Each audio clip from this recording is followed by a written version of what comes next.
Going the wrong way. We're turning that around. No, wrong one. We're going right there.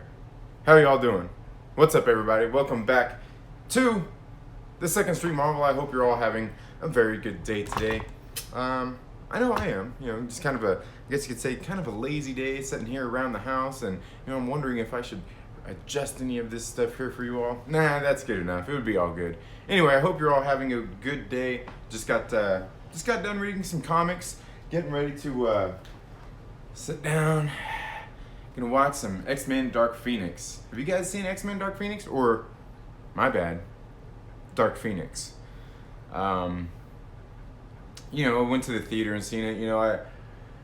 It wasn't the worst movie I've ever seen. It definitely, where it falls on the scale of worst X-Men movies. I don't know. It's really hard to tell, but we're gonna go ahead and give it a watch and go ahead and do my commentary while I'm sitting here watching it. But really, before I get into that, I guess I'm gonna while I'm doing that, I guess I'm gonna eat some salad. Gonna eat my lunch. You guys eat lunch already? This gonna be my breakfast, lunch, probably my dinner. But yeah, I don't know. Some people would say it's just a big bowl of vegetables, where I say, it's a salad, dang it. It's a salad.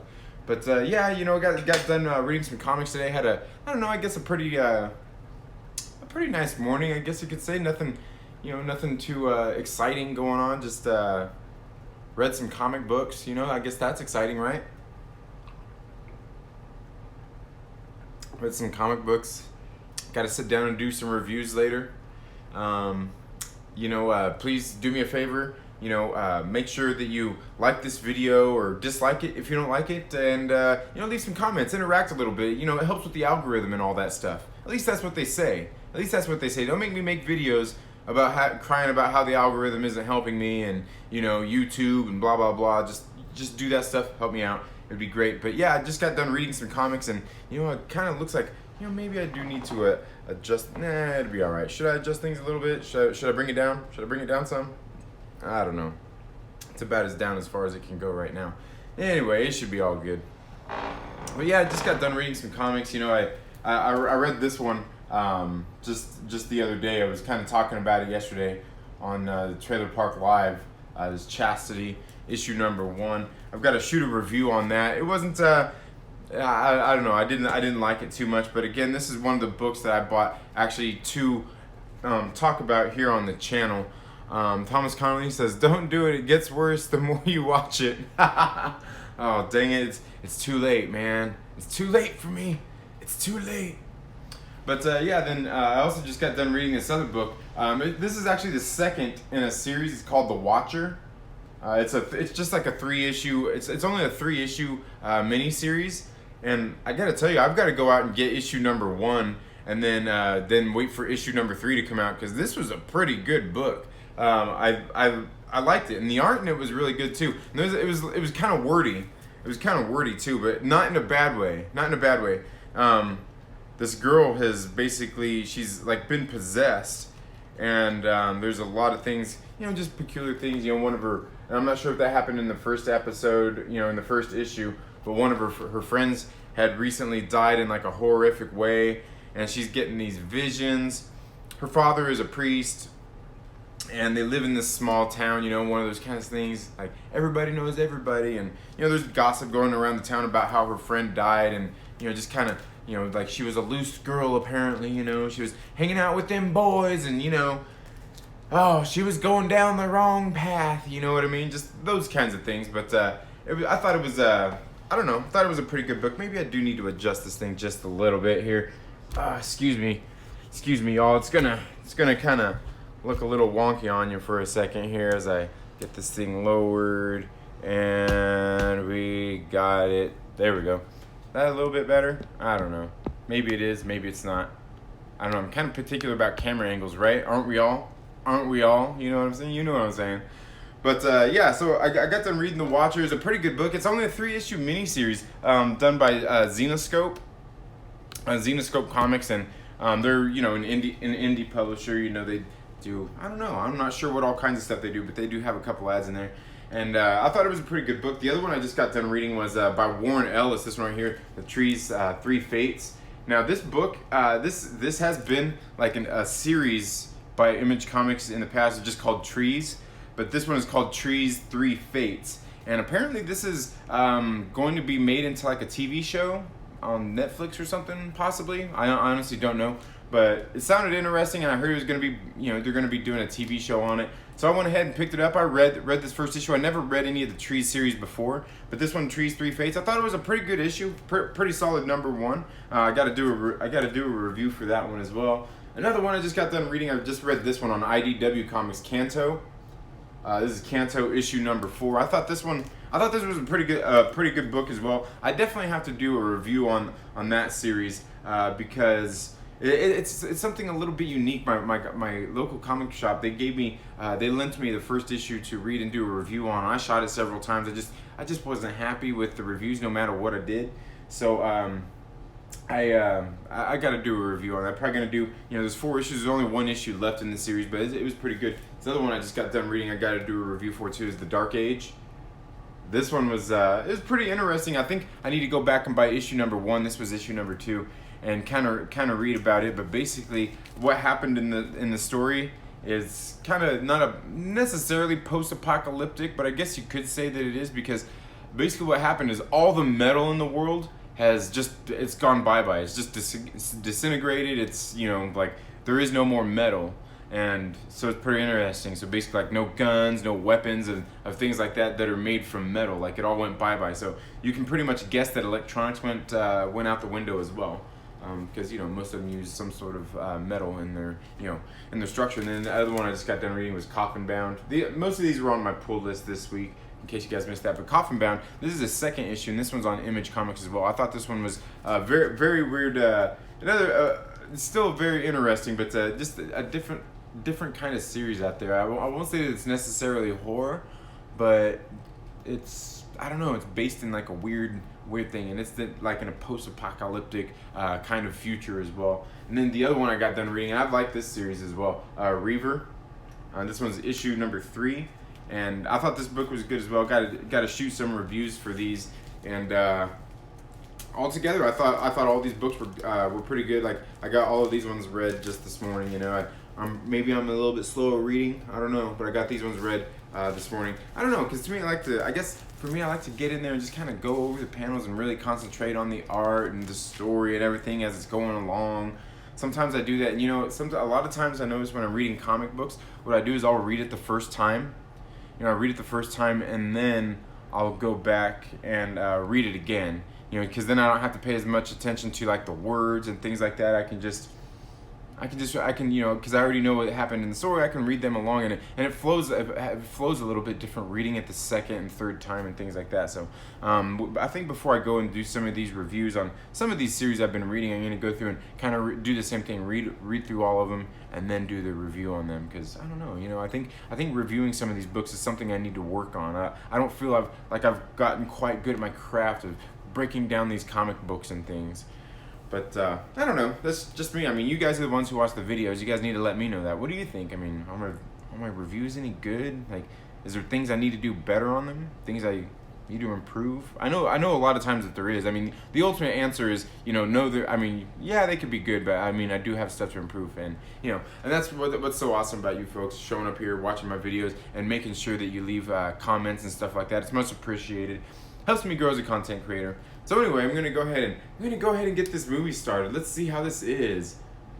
X-Men: Dark Phoenix. Yeah, I bought it. And I know what you're thinking. What'd you buy it for? You've seen it at the movie theater. It's not that great. I don't know, man. I don't know. Maybe I'm just a sucker. I don't know.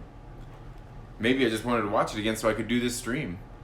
And certainly, like, you pay to rent some of these things like through Vudu and all that kinds of stuff, and actually you can't yet because it's early access. It's early access right now. I don't know. Maybe I'm a glutton for punishment. Are you a glutton for punishment? I don't know. I certainly feel like we all can be at times. But yeah, let's get this thing started. Let's see. Oh, okay. Got friends messaging on Twitter there and everything. I'm doing this. This is a mobile stream. Doing this from my mobile phone. And maybe you're wondering like, ooh, how are you streaming from your mobile phone, Trinity? You're not even monetized. You don't even have 1,000 subscribers. How do you do that? Because I know how to do stuff. Actually, it's a Streamlabs app. You know, you don't have to be monetized. You use a Streamlabs app and stream live, man. Some people don't know that stuff. He says your comic section is class, right? Yeah, here we go. X-Men, Dark Phoenix. We'll see how this goes. And if my chomping gets too out of control here eating this delicious salad, please let me know how jealous you are that I get to eat this delicious salad and not you. And you ever feel like the volume is never high enough? I feel like if I turn that volume up, you guys aren't going to be able to hear me. You know what I mean? And plus, I don't want to get one of those content strike thingies. I don't know. But this movie, have you guys seen X-Men Dark Phoenix? I didn't think it was like, I mean, it's not a great movie, but you know, I've certainly seen worse movies. It just seems like a lot of it was really rushed. Man, I don't know. There just some of the framing, and I remember the first time I saw it, I thought some of the soundtrack was just kind of off, didn't really match the mood of what was going on in the movie. Let's see. Yeah, maybe I need to turn it up a little bit.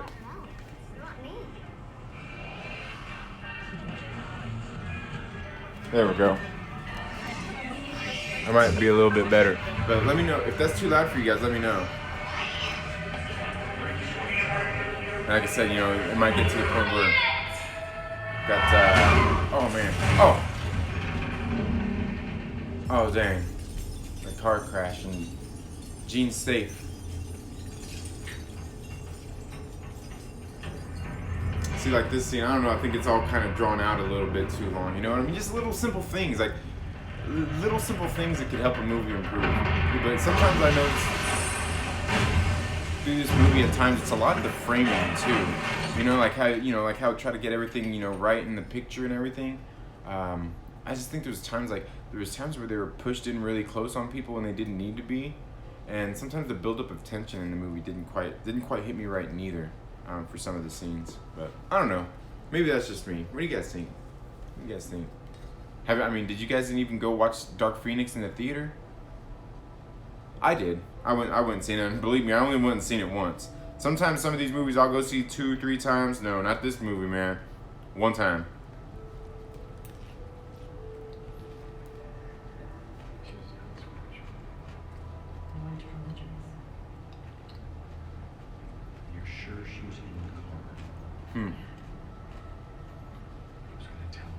Plus, I thought it was kind of funny. This movie kind of started the same way that Shazam did. You know, with the car crash and everything. Jean with her parents. Daddy Pants, what's up? He says, haven't seen it, don't really care to either. Yeah, I mean, it's definitely not a must-see.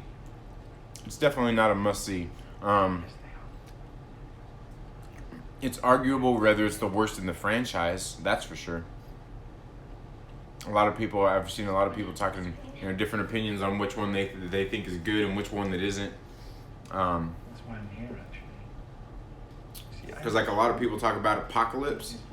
You know, maybe I need to watch some of these ones again. A few of them I don't own. Like I don't own First Class, Days of Future Past. Pretty much everything from First Class on, I don't own. Well, except for Dark Phoenix now. But like, I mean, Apocalypse, it wasn't the greatest for sure. I guess I kind of feel like it the same way I do about this one. Like, it's okay. It's a movie, but I mean, you could always do better. You know what I mean? I guess that's the hard thing is, you know, I've talked about that too. You know, when it comes to these kind of movies, is that. You know, a lot of times things look better on paper than they do on, you know, once you actually get them to screen, you know what I mean?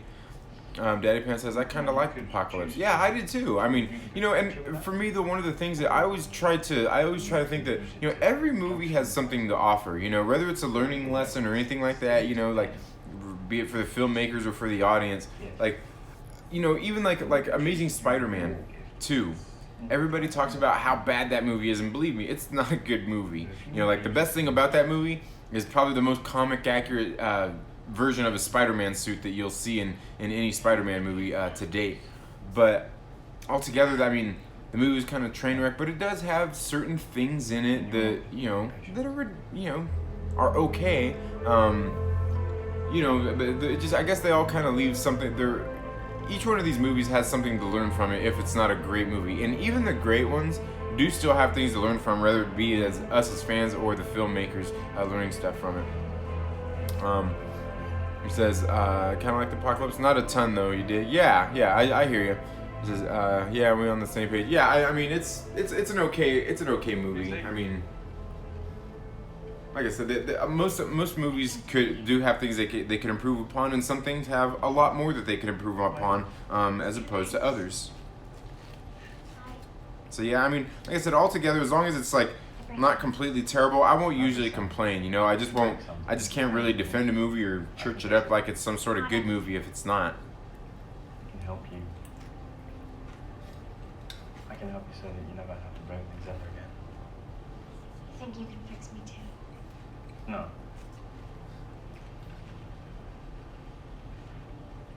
No, because you are not broken. Sometimes I think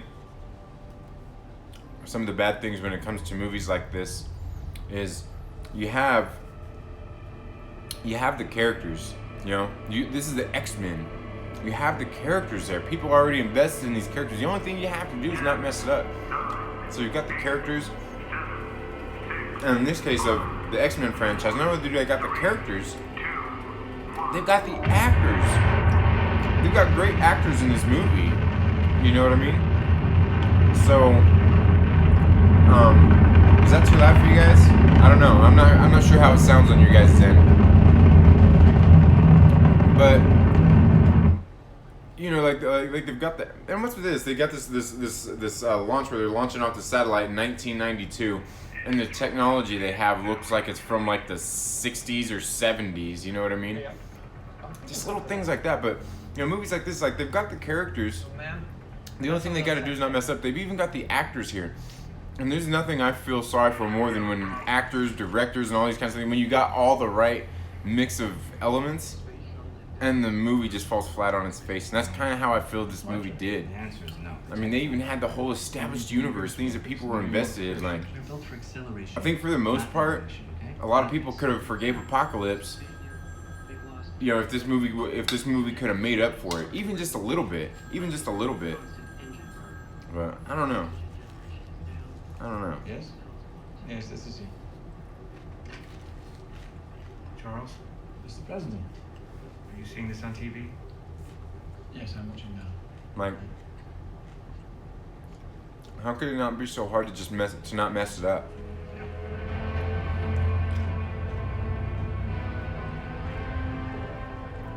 It's a simple extraction. And it could be just me too, but I know somebody else mentioned this the other day when I was talking about Dark Phoenix on my one of my live streams. Is So we're going to space. that We are going into space. Beast in these movies, Will the X-Gen ever since after Kelsey Grammer, pretty much, Get us there. he's just too scrawny. He's just like a little dude.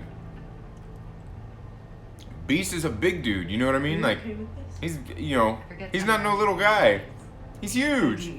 Why they got this dude this little tiny dude? Like when he goes and changes from Hank McCoy into Beast, man. Like make him Hulk out. Turn us around in a heartbeat. You know? I know you will.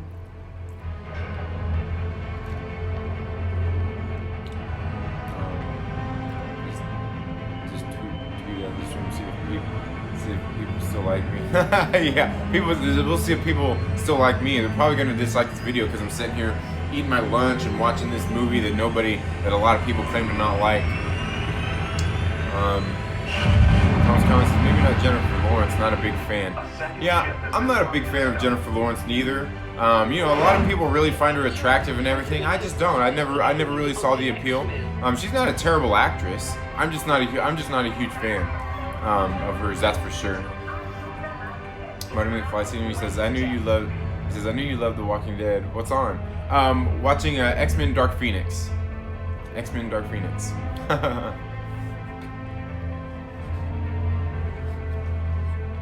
Yeah, watching X-Men Dark Phoenix, eating my lunch here. Just got done reading some comic books and I was talking about those a few minutes ago. Please apprise me of the situation. We were picking up solar flares. We believe the heat shorted out their electricity. They lost control, communication, orientation, pretty much everything. Not to worry, Mission Control. Help is on the way.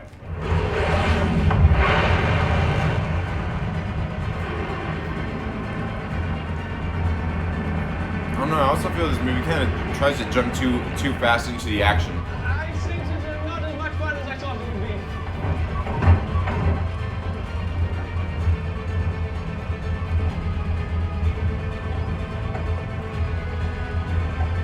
Like there should have been like some sort of build up to it maybe.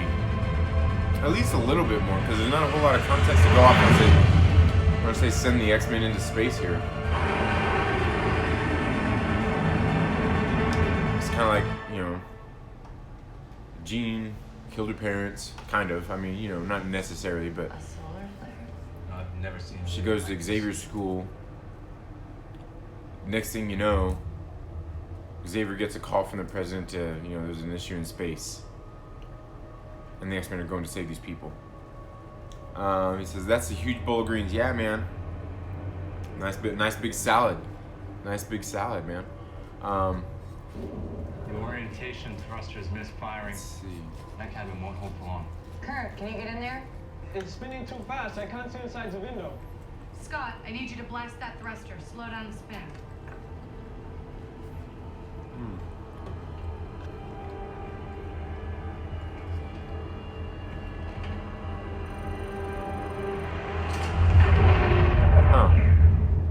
What's that all about here?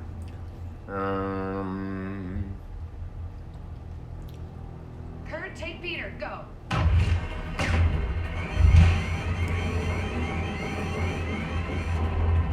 Storm, seal those cracks.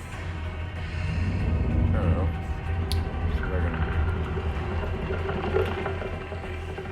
Be right back. It says, what's the Alpha Proto? $5. Oh, it's probably a donation that Alpha Proto sent in on the last stream. Is that showing up on there? That's odd. I wonder if that does that show. Is that showing for all of you guys? I don't know how all this stuff works necessarily. You know what I mean? Strap in. We're headed home. Let's see here. Lord Commander, he's not here. He was Okay, so it probably shows for you guys and I can't see it. Huh. The heat Yeah. signature is rising fast. Well, that's odd. I don't know why I can't see it, but you guys We gotta can. get out of here. I said strap in. No, Raven, no. We're not leaving anyone behind. I am not putting this team in more danger. What about their team? Jean can hold that shuttle together. Can't you, Jean? You know you can do anything you set your mind to. I There can we hold go. the ship together, but not from here. I need to get inside. Oh, the heat's How's that spiking. look? We've got less than a minute Um, to flares hit. She said she can do it. He says YouTube eating video 30 jokes. Just go to the bottom of the screen. It's he says it it's down. trolling Go. you. It's gone now. Gotta bounce on me. Have a great stream. Thank you. Yeah, I'm just here, just kind of sitting around the house, see who's gonna join in on this thing, and if they wanna, if you guys have seen X-Men Dark Phoenix and just eat some salad. I was talking about some comic books a minute ago.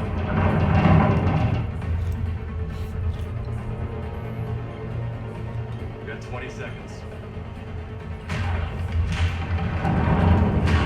Yeah, I don't know how all this stuff works on here because, like I said, it shows me. It don't show me any of that stuff, but it shows it to you guys apparently. 6, 5, 4. I don't know why I can't see it because that means like if somebody sends a direct donation or anything, I can't see it on there.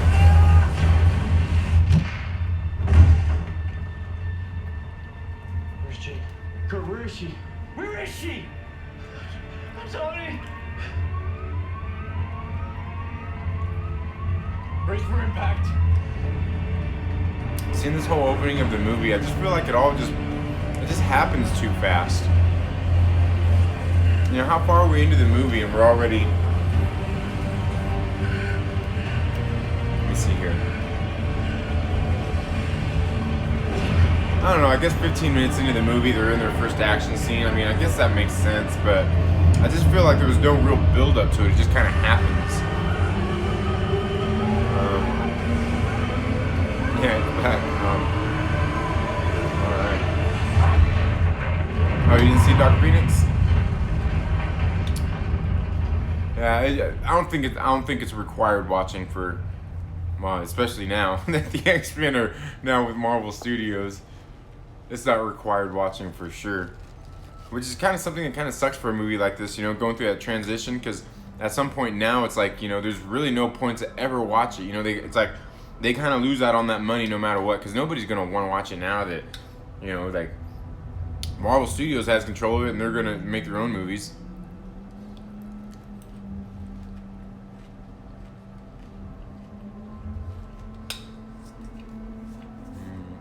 Aggressively relaxed says Dark Phoenix was awesome. He sucked enough that we are finally going to get some respect put on Reed Richards' name, right? Yeah, I don't know. For me, like Dark Phoenix, I didn't think it was the best movie in the world. I mean, a lot of it just seemed, I don't know, like, I mean, one thing I've talked about a lot is we're kind of spoiled these days anyway, you know, like, a lot of people forget about the path that we all went down to eventually get to Marvel Studios and what they're doing over there, you know? Where these ones seemed a little more, they always seemed a little more down to earth, a little more grounded, I guess. Almost like a safe homage to the comics as opposed to, you know, like a really great adaptation of them. I don't know, just like on the level that Marvel Studios does them. They tried to make it a little more realistic, I guess you could say. And although, I mean, like I said, I always try to look for good things in movies, whether I like them or not, you know. Because I think, like I said, I think there's always something to learn from movies, whether it's good or bad. You know. And when there's something bad, I mean, it's easier to extract more from it. Greffel says, we can make it all required watching with a version of 2015's Secret Wars. The X-Men have today done an incredibly brave thing. They've once again proved to humanity I'm not exactly sure I know why what they you're need talking us. about. Are you talking? Oh, the comic book. I've never read that one. I've got that Marvel Unlimited. Maybe I need to go back and read that. I need to read Civil War too. But I think that's one of the ones I just want to buy the book of so I can just have it. No more class at the end of the day. Jean, you gave us quite a scare up there. How are you feeling? Actually, I feel fine. Hang. Yeah. You take a look at Jean. Standard medical for anyone injured in the field. You know, the president was almost sending us condolences. She should be dead. Thankfully she's not. You know, I don't think I like the suits in this movie very much neither. I guess they did everything.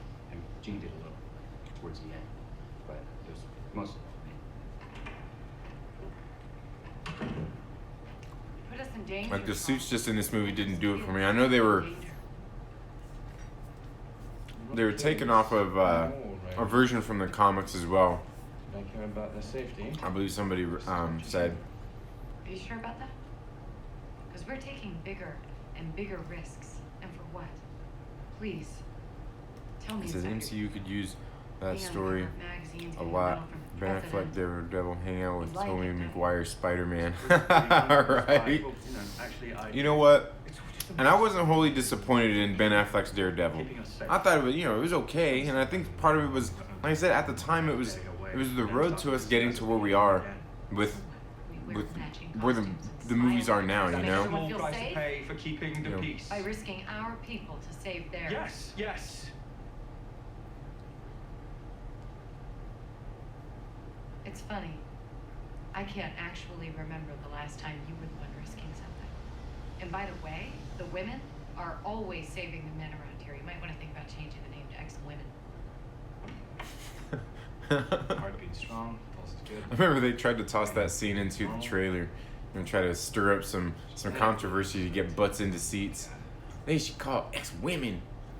I was thinking it's funny because you know they put that in those trailers just to try to get people into the theater. Like, whoa, they said what? Sorry, mean to. What? What can't be right? Whatever happened up there made you stronger. I've never seen a power reading like this. You're literally, you're off the charts. So what does that mean? It means, we'll have to build a better machine. But, how do you feel? Grace always says MCU. feel Oh, okay. I good. read that one already. Well, as far as I can tell, you're good to go. You head upstairs. Thanks, Hank.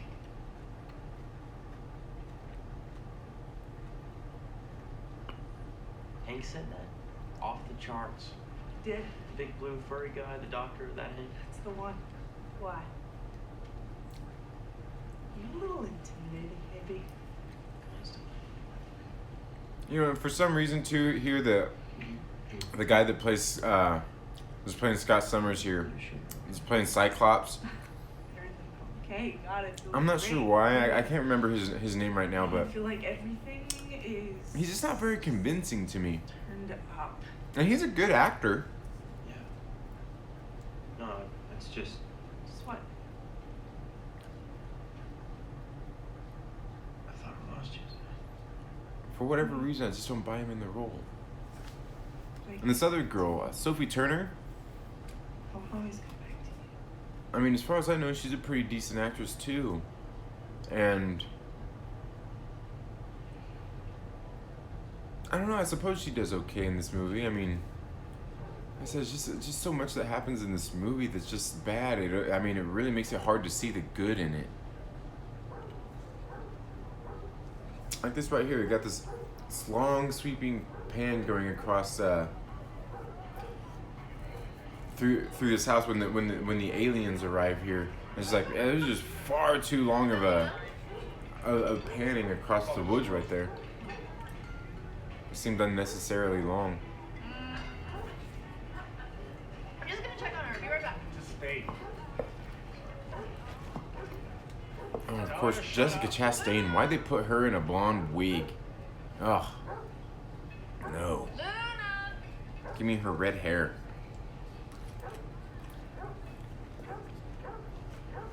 Of course, Jean has red hair, so I guess that's probably why they couldn't do that, but or didn't want to. Then again, maybe I just like redheads. But who doesn't like a ginger?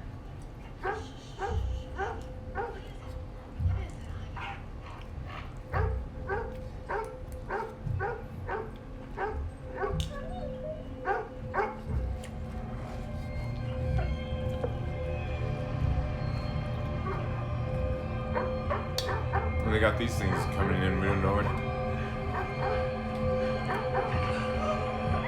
I mean, these aliens, they look like Groot, but they're shapeshifters, like they're Skrulls. Did Groot have babies with a Skrull?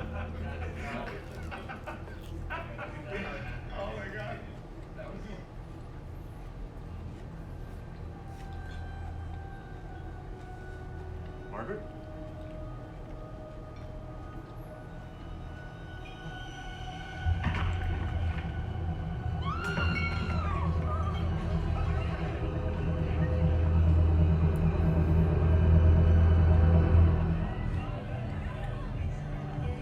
Yeah, and these bad guys, we just don't know who they are.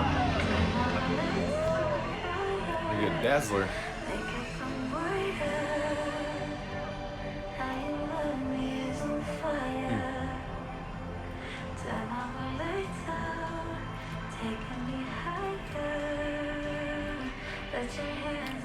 I've never read any Dazzler. You guys ever read Dazzler? I know they did like a Oh, I didn't finish this one. the comics. They just released a comic book not too long ago. A reprint of probably her first issue or something. A facsimile copy.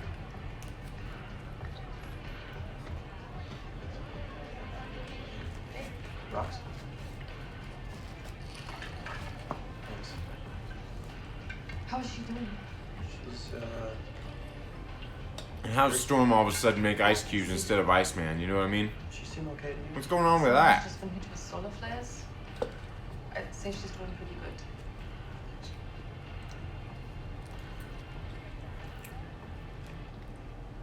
You know, it wasn't so long ago we were throwing parties like this.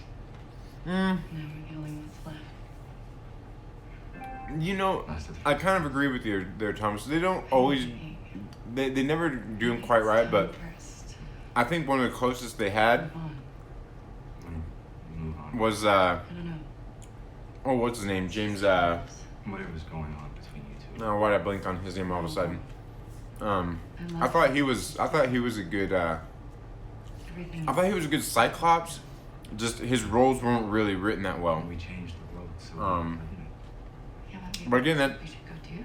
that's another great example life, this is what we want. of a time they have a great actor, and It's not. just the role isn't quite written right. You know. What do you think the X and X-Men stands for? Hi Tracy, how you doing today? X-Men are where we turn when facing our worst Why can't I think of his name all of a sudden? The guy who plays the Cyclops was named James.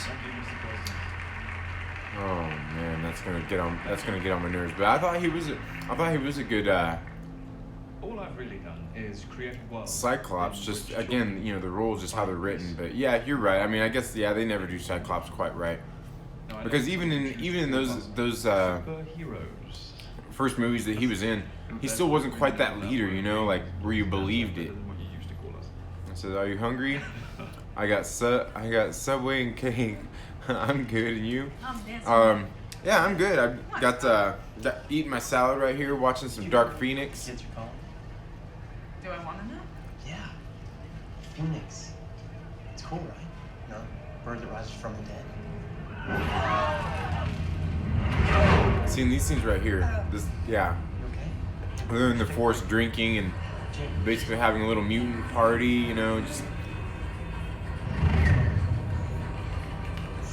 I don't know.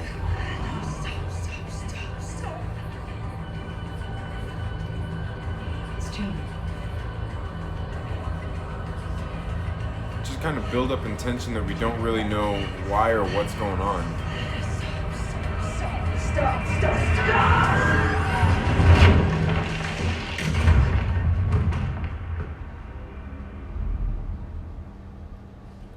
Thank you. I don't know. It just seems like there's no real kind of build up, you know, like I'm terribly sorry, everyone. of but I'm going tension to or have to anything leave. to Thank any you of these very, very much. to any of these things that are happening.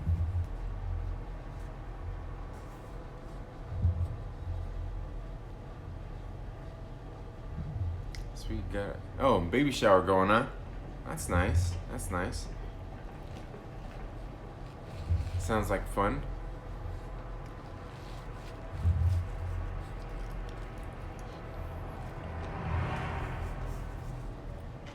So, are you all at the baby shower watching my video? Are you guys watching my video while you're at the baby shower?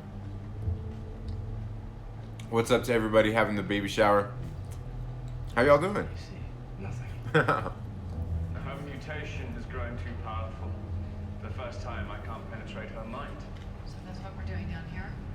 I built Cerebro to amplify my power. I think that's the only way I'm going to get inside her head now. Yes.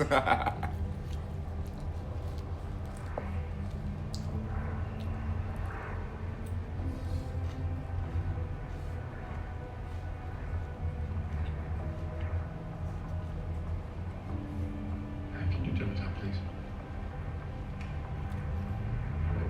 Little more. Thank you. There she is.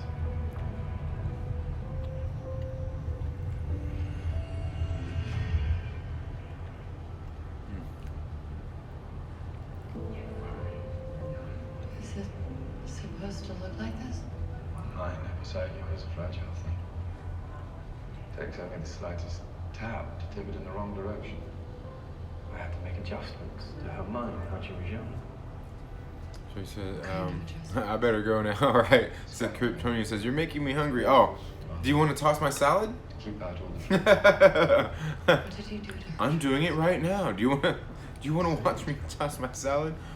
I'm sitting here watching this X-Men Dark Phoenix, Space did something to and In the process, those walls that I erected I don't know. torn down. I mean, and they got, you know, they obviously had the budget. They got the actors.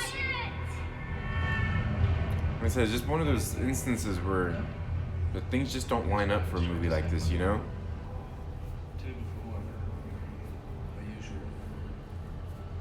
What is that voice? Charles? Charles?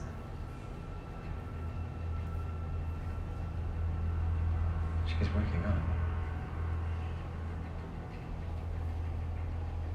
Jean? Jean, don't be afraid. It's only me. I want you to remain calm and act like you See, this is one of the instances here where, like, the score doesn't really match the tone of what's going on. Jean. She's fighting me. I need you to turn it up. I don't know. I heard my father. He's alive. You're just feeling things. Jean, your mind, it needs rest. You're lying to me. I can sense it.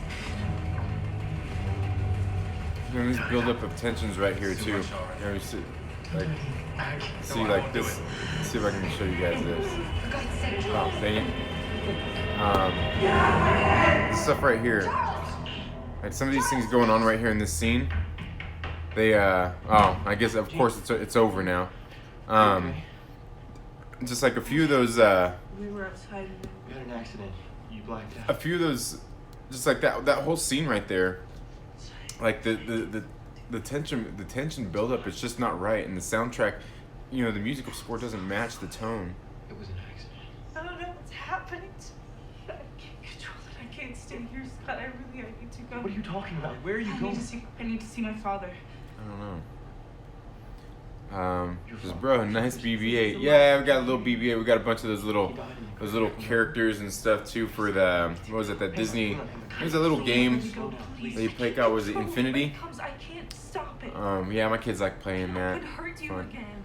He said, yeah, the tone is off. It is. I mean, and I think it's that way through a lot of the movie. And again, like, the musical score of the movie, I mean, people even come out and said it's good. And the musical score, yeah, sure, it's good. Just throughout most of the movie, it doesn't match the tone of what's going on in the scenes, what's going on in the movie. Scott here falls to the ground, falls to the ground limp, doesn't even hit his head. He's not fine. He'll be fine. I don't know. Do you see? Like, she just lets him down easy? Was that her? She used her powers to let him down easy? Desire. I guess that could be. Maybe she broke his fall. Pain. That's all coming out at once.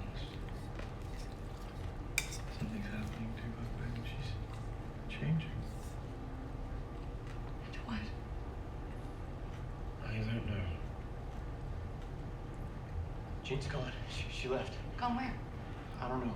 Charles, you can track her with your mind. Not anymore. You know, he's worried about her and he walks in here. Powerful even for me. She said she was going to see her. There's no sense of urgency. It doesn't make any sense, right? Prepare it, Jen. I'm going to bring her home. Please. Charles, you're in no condition. Stop this. She's going to find.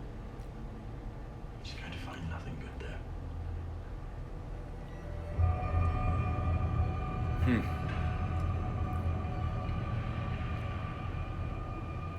Again, it's one. Yeah, I mean, they just have. Like I said, it sucks. They have all the right pieces. They just didn't put it together. They just can't put it together. And this dude right here. They should have put more of this guy in the movie. What have you learned? That guy. Power is being contained inside one of them. He's like the one of the helpers. She's stronger. A mutant.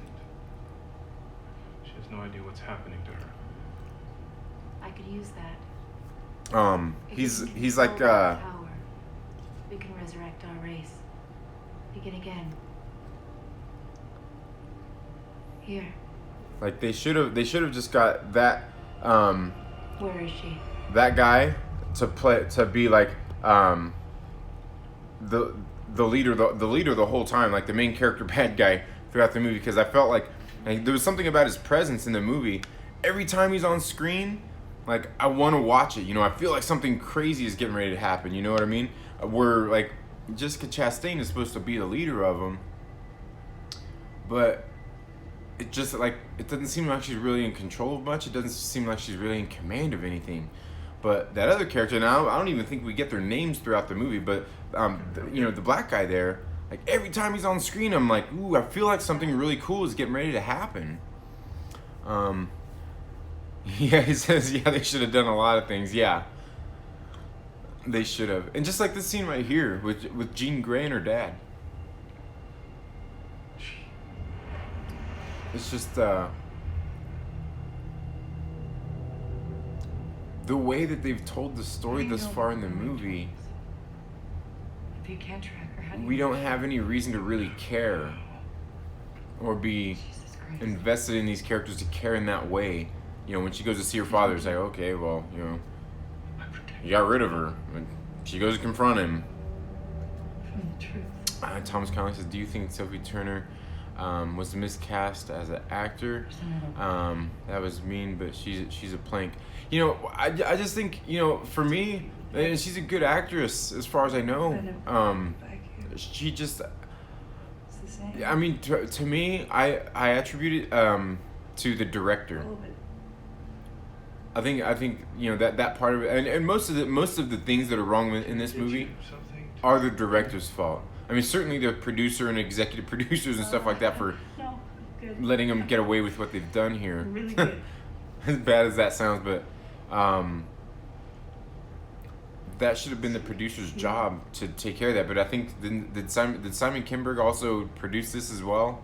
You know, so that's why, like, it's hard to do both, pull double duties like that. Like, you know, how you gonna criticize, you know, your own work and say that you think this works and stuff, like, as a director and producer compared to everything else.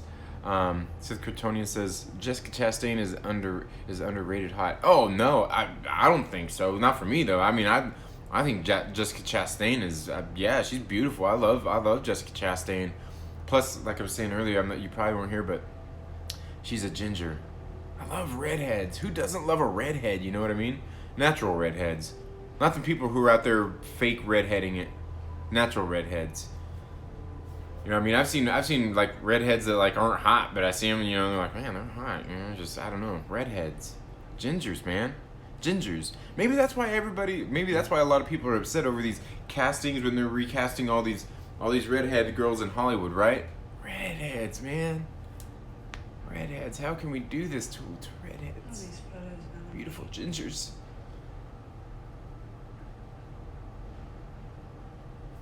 You never looked for me. Gee, Why didn't you look for me? Yeah. maybe we should sit down. No, I don't want to sit down. Why didn't you come looking for me? The scene here too. And don't try to lie. I can read your mind. Like, we can all relate to, you know, like somebody whose parents have abandoned them, you know, or whatnot. You know, you know, the father was scared and he went ahead and let Xavier take her and say that he was dead. I mean, I think it's something we can all relate to. But, you know, like, we could understand how somebody would feel and feel how she feels. You want to come in? But in this movie, we have no reason to really care. We have no real reason to care why she feels that way. You know, like, what's going on here?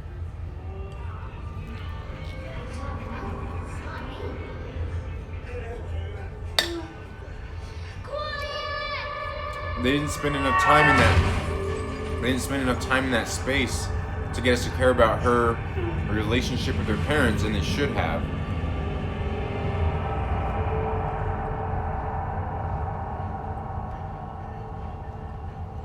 I'm sorry, Gene. But my whole world died that day. And you went with it.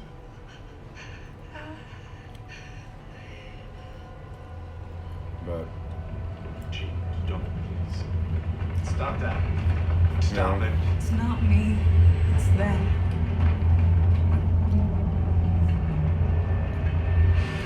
it seems just, I don't know. Because the tension isn't built up right here. He says, bro, I love redheads. Yeah.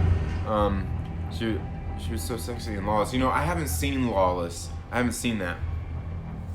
I haven't seen Lawless. I'm sure it's something I need to check out. Cause yeah, Jessica Chastain, yeah, she's You shouldn't have come here. a beautiful woman, and then Why is that really come to bring you home, Gene? God, who's that other girl? I know a lot of people get them mixed up. Bryce Dallas Howard. I know a lot of people get those two mixed up. They don't really look the same, but she's a pretty good actress too. And now it's at the point where everybody knows she's Ron Howard's daughter, and there's no hiding that. So No, I don't. but I think Bryce Dallas Howard, she's a pretty good actress too, but she needs to get more roles to show what she's got, because I don't think we've seen enough to see how great she is. Remember, you said you'd always come back to me. He says, "Bro, you see her watermelons?" And all looks okay. I'll have to check it out. He says her watermelons. Yeah. And she was absolutely great in Molly's Game. Molly's Game is that movie is a great movie. Molly's Game. And there's that scene, like, oh man, see, like this right here too. This whole scene once the X-Men show up to her house to get her. I mean, just like the action isn't really even that great. The CG and just some of these things going on, it just looks cheesy. You know, a lot of it looks just like this right here. We got Quicksilver running after her, doing all these little things, and oh, he missed a step. Silly face. That's like the funniest thing in this movie. You get that silly face when he falls. But and then, oh, he fell, and like, oh man. Gene, stop! Got the shot. I'm taking it. No, you're not. I'm sorry, Hank. I want Red to have a chance. This is just man, this action is so terrible. Please, stop. Not until I know you're gonna be okay. And that's not even the worst of it. You know where the action actually gets worse at is later in the movie. Let me take care of you. No, you can't. You can't. You don't I think I've just seen Scott Lang's van in the back there in the background. know what it's like. And tell me. Maybe it's when he was on his cross-country trip from When it comes, San Francisco to the Avengers headquarters. I'm not afraid of you, Gene. Look at me. Focus on my voice. We're going to get through this together. I'm not giving this to you, Gene. This is what family does. We take care of each other. You are my family, Gene.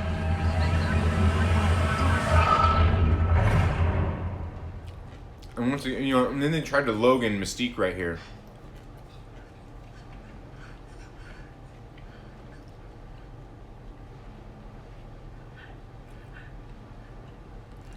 There's all these kind of climaxes that happen throughout this movie. These little tiny climaxes that happen. There's no real good build-up to them. I mean, it doesn't help that like Jennifer Lawrence seemed like she didn't even try to act in them, but then the makeup is atrocious. And look at Beast. Oh my God.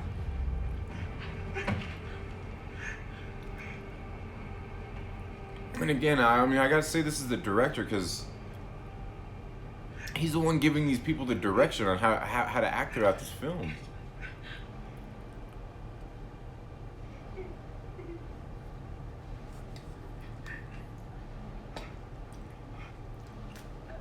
Maybe that camera was up better, a little bit higher. Let's see if we can get that back up there. For when I have to, if I flip the screen again. Okay. Ooh, last one. Yeah, I don't know. There's just like, you probably can't even see it that good. Because I'm using my phone. Like even this here, we get this performance here, that they were just doing. It's just, See, once again, I mean, you guys probably can't hear the soundtrack too well, but the music sounds somewhat somber. It just doesn't match the tone of what just happened in the movie. You're all at war. And look how jacked up he is from that little fight they had. I don't know. It's just, yeah. You know, it's one of those cases of just so many little things helping a friend add up, you know. Like, you can do a couple of bad things throughout a movie, She is not gone. and it can be overlooked, but She lives on through me, through us. oh, and what's Beast all of a sudden there, in the pouring rain for this, you know, through this funeral, instead of just, you know, going back to like his human form when he's been walking around in his human form the whole movie. Jean killed her?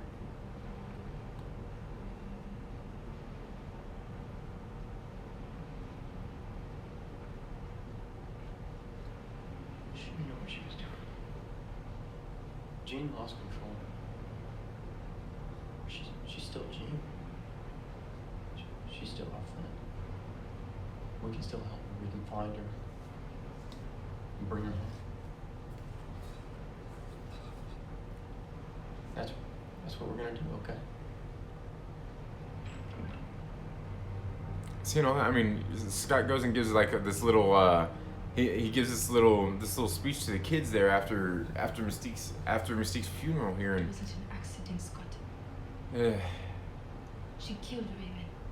Maybe you can't admit that to yourself. I don't know, like if that was supposed to be a motivational speech for the kids or what. That was not Jean. Not the Jean I know.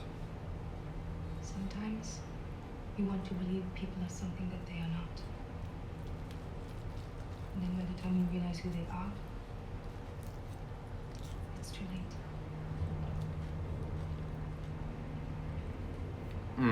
Another scene right here too. I'll show you guys this too. This, I remember being at the theater. I thought this scene didn't really work out neither.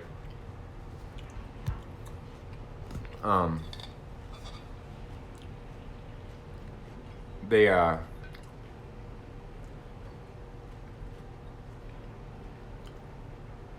You know, this is where I first met Raven. see, now we're getting callbacks to other movies. She was just this little girl. She broke in looking for food. I said she could stay and that she'd never have to go hungry again. And then I think I promised her a better life. You know, telling us And what you happened took it from her. in the past, and then right here. Pardon? You heard me. It's your fault, Charles. It's your fault she's dead. Come on. Ugh, man. Don't talk about fair. You I must don't know. have lied to an 8-year-old girl. Is it just Push me? down all that pain and anger. Where do you I- think it's gonna go? I did that to help her. What I do Oh, to please, help come her. on, please. You still doesn't- can't see what you did wrong? It's just... No, you need to face this, Charles. You need to face it. Come on, admit it to me right now. Come on, admit it. Charles, just admit you were Like wrong, I please. just don't. This tension's not built up right. It says careful not to get a copyright strike. Yeah, and yeah, hopefully I don't. That's why I'm just showing a little bit of it. But My foster sister in the grave. yeah, some of this stuff, man, it's just You know what? I know what I did wrong, okay, Charles? She was gonna leave. Raven was gonna leave, and I talked her out of it. yeah. She saw what the rest of us didn't. What was that? This whole time, we've been trying to protect these kids from the world when really we should have been protecting them from you.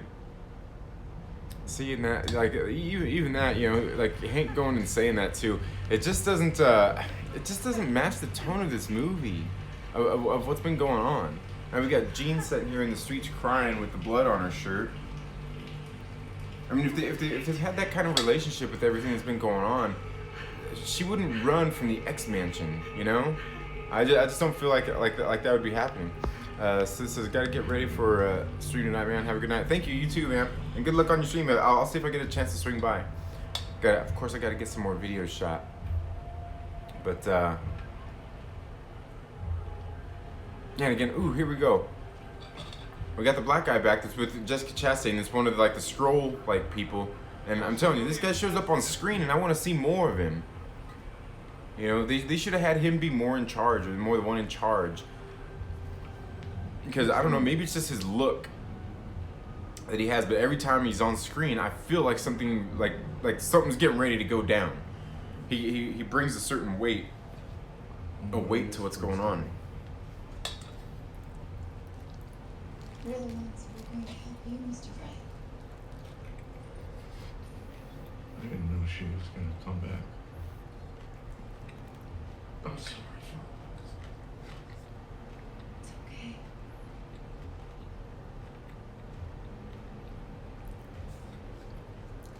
We just want to get an accurate picture of who Gina is. Another thing I didn't really think of, and this would probably be nitpicky, but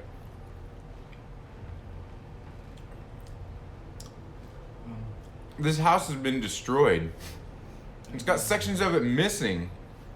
And the police are in there questioning, you know, Jean's father and everybody. They're just there hanging out in the house. Like, everything's all good. Sorry, Mr. Gray. Structure's all good. The house isn't going to fall in on them. It's not going to crumble. This truly is an unfortunate development. Why is that? Because it's so much easier. You know, for us to basically delay it's a scene of a crime. when you're not You know what I seeing mean? It's a scene of a crime at this guy's house. The structure, like I said, the structure's all affected. And the police are just sitting in there, you know, and the medics checking on him, making sure he's okay. Cops are doing their investigation in there with him. Like, it just seems highly unlikely. He says your couch looks comfy. Yeah, it's all right, man. My house is also a mess too. Been lazy. Haven't been doing no cleaning up.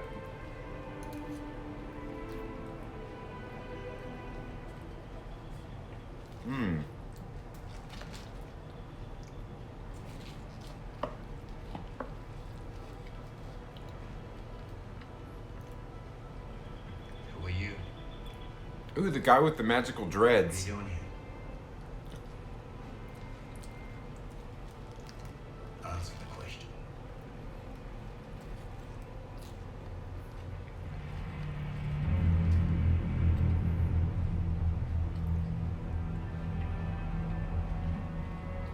Leave her.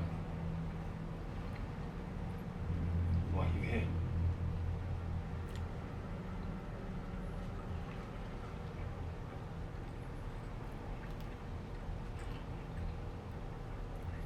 Are you hurt? No. I have to forgive them. I'm not accustomed to uninvited guests. And this is the ultimate misuse of cash right here. Michael Fassbender. Ugh. Man. Such a great actor and a great role too. And he somehow managed to mess that up at times. Why don't you start speaking? He says, never watch a bad movie twice. That's just abusing yourself always. Always classic. Yeah. Sad thing is I actually bought this movie. Actually, that might be even worse. I can't read your mind.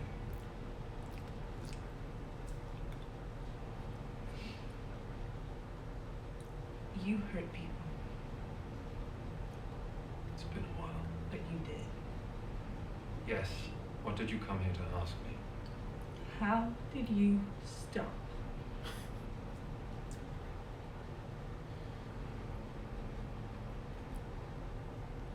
I've lived with vengeance my whole life. Ever since I was a child. Lost everyone I ever loved. So I hurt people. Yes. Killed people. Killed whatever I thought would make pain go away. Didn't. No matter how many souls I sent under. So I stopped.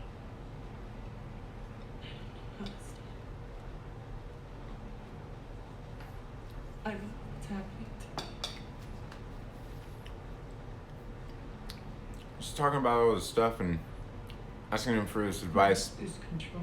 And the only thing she's really done thus far is she hurt one of her friends and killed one of them. I mean, and not like any of those things are good.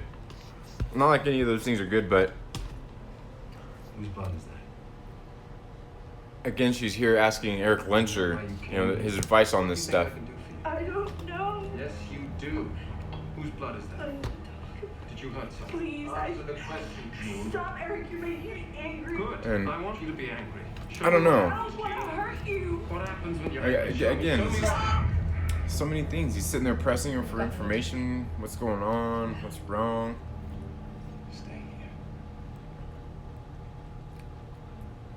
just like once again, like another what could have been great performance falls flat on its face just due to, Tell her to stay calm but ready. I don't know, bad storytelling. I mean, they just don't build any of this stuff up good enough. And we're getting this scene right here where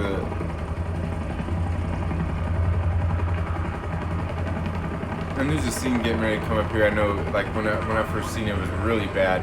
Just like with some of the cinematics, where the like the camera is just pushing too close to Michael Fassbender. At times, just when it shouldn't be.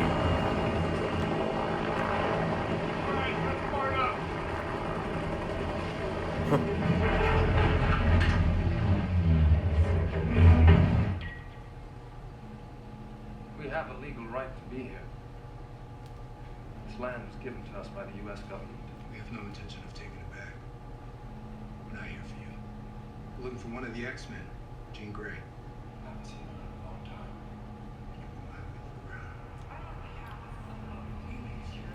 Do you mind if I came to you? Yeah, I don't know. Not invited.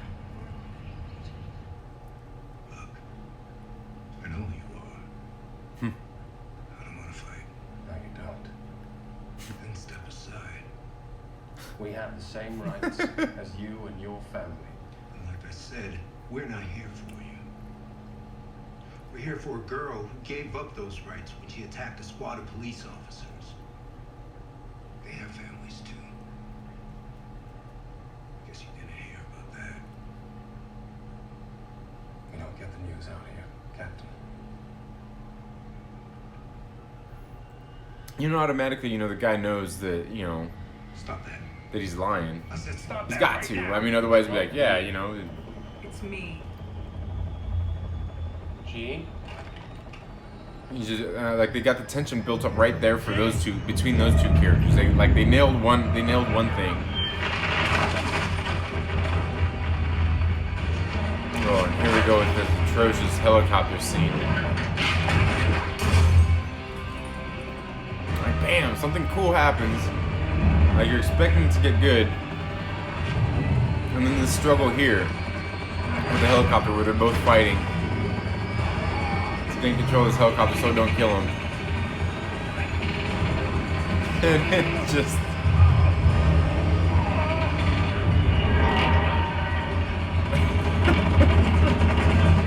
oh man, I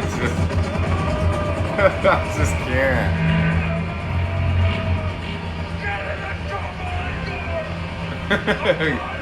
Get me chopper!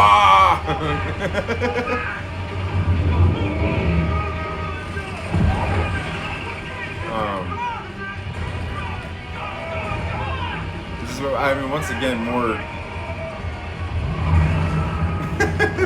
That's what does it. He swings his arms up, and that helps it fly away. Oh. Oh, I don't know. I just don't know. Street's like rum burgundy. Stay classy, San Diego. Yeah, I don't know. Go!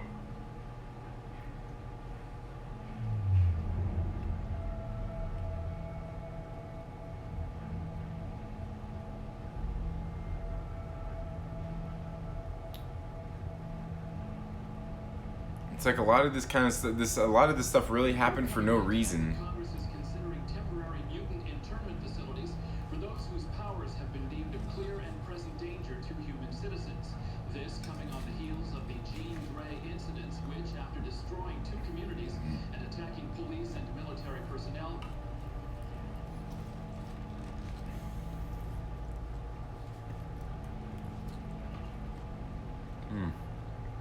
I just don't know.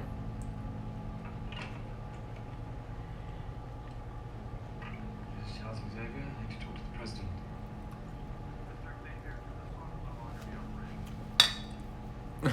I had to tell him not to do this. There's no need to throw away everything that we've accomplished. You have to give us a chance. So he uses He used the bat phone to call the president. The president don't want to talk now. Like they didn't decide to call him and say, "Hey, man, we're canceling this." We're canceling our subscription to X-Men Unlimited. Don't call this number anymore. We're having this disconnected. Like, An international search is underway for Gray. I don't know. Urging citizens to keep their distance. Any sighting should be reported to the police. It's just some of those silly things that happen in movies. Like I said, you know, it probably sounded good on paper.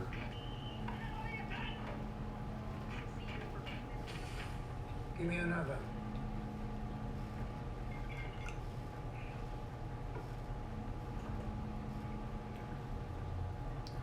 You know, and that's what happens with a lot of movies. You know, they look good on paper. It sounds good on paper, but by the time you get there, you get it on screen, it doesn't translate well.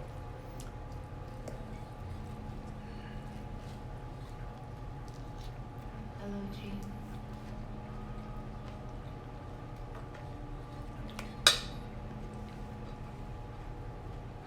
You can't control my mind like theirs.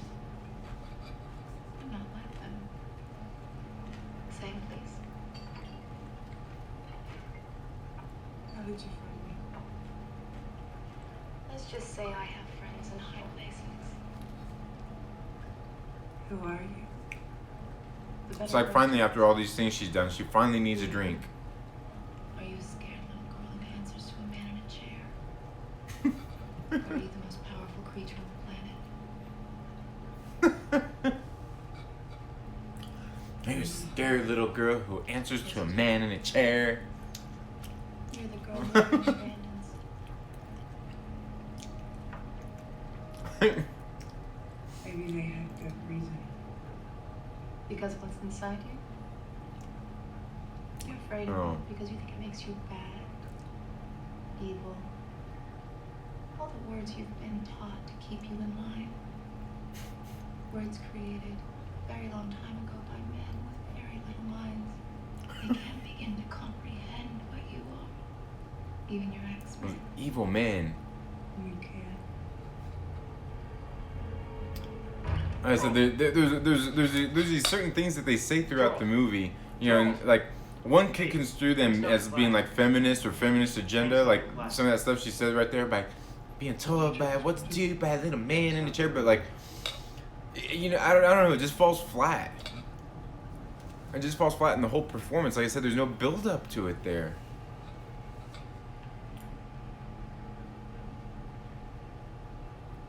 There's not a whole lot of reason to take a lot of this stuff so seriously, I guess. Not Malone. What? No chance? You're looking for Jean. Now this is the one thing I did like about this movie right here, is we see Beast coming to Magneto, wanting his help, to go after and get Jean. That's one thing I definitely like about this, and just one of the things like they should have in more these types of movies, anyways. And I've talked about this multiple times when referring to like the X-Men and how what they're going to do to bring them into the Marvel Cinematic Universe. Is you see Hank here coming to Eric, asking for his help, telling her that that Jean killed Mystique. And this is it right here. We got this close up on Michael Fassbender when there doesn't like. This completely doesn't even need to be here. It takes away from it.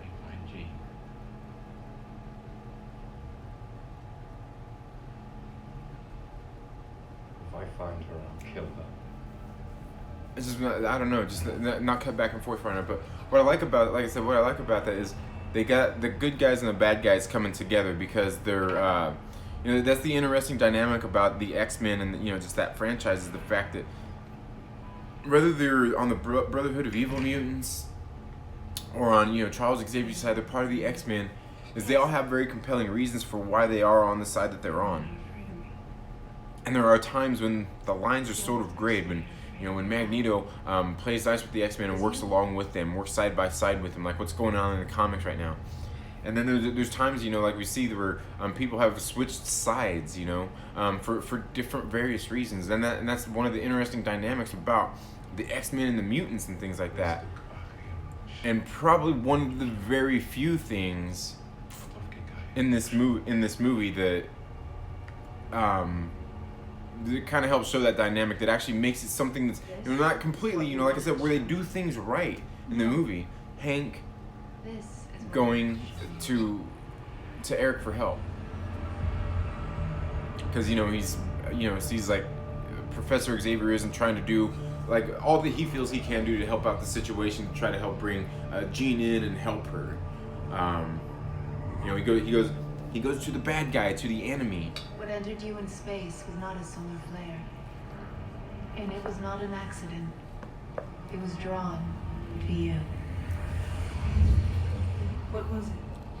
A pure and unimaginably powerful cosmic force. We saw it enter you in space. We were there, Jean, following that force. Why? Because it's the spark that gave life to the universe, and the flame that consumed my world.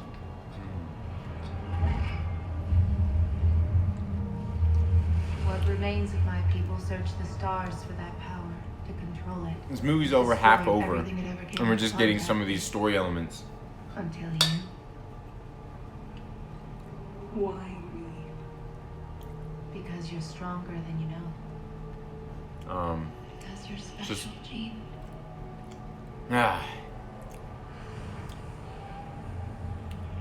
With my listen, help, there are some good things to be you can extracted from the control movie, what's but inside you. Harness that power to create. yeah, you can see here, this here through this sequence is where they spent all their budget at, I think. Aside from the actors' salaries, all the CG they're doing here, wiping out the planet, building up the planet. Something greater. To evolve into the greatest. You know, more than force halfway in through the the movie, galaxy. explaining why we need to care about these characters and what the whole, you know, the bad guys' mission is. You know, why they're after the Phoenix Force.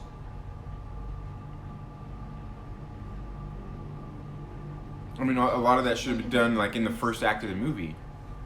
I mean, at least, you know, by midway point, because we're well beyond midway here at this point. Destroy.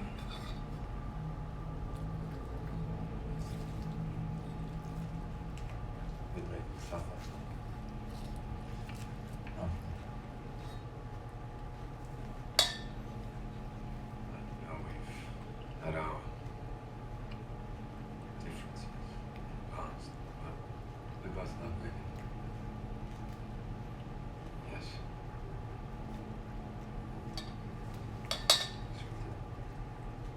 There's been a sighting of the girl. Where? New York. We'll have eyes around. See, and then there they have these little moments. You know, Hank and Eric are talking to each other, kind of, you know, see why they're both gonna come together, and then it's just cut short by, oh, there's been a sighting of the girl. Just kind of cut short, you know, of probably what it should have been to bring more to this story, to make us care about these characters a little more. Really, he's got his helmet all tucked away. You know, got his set in his little foot locker.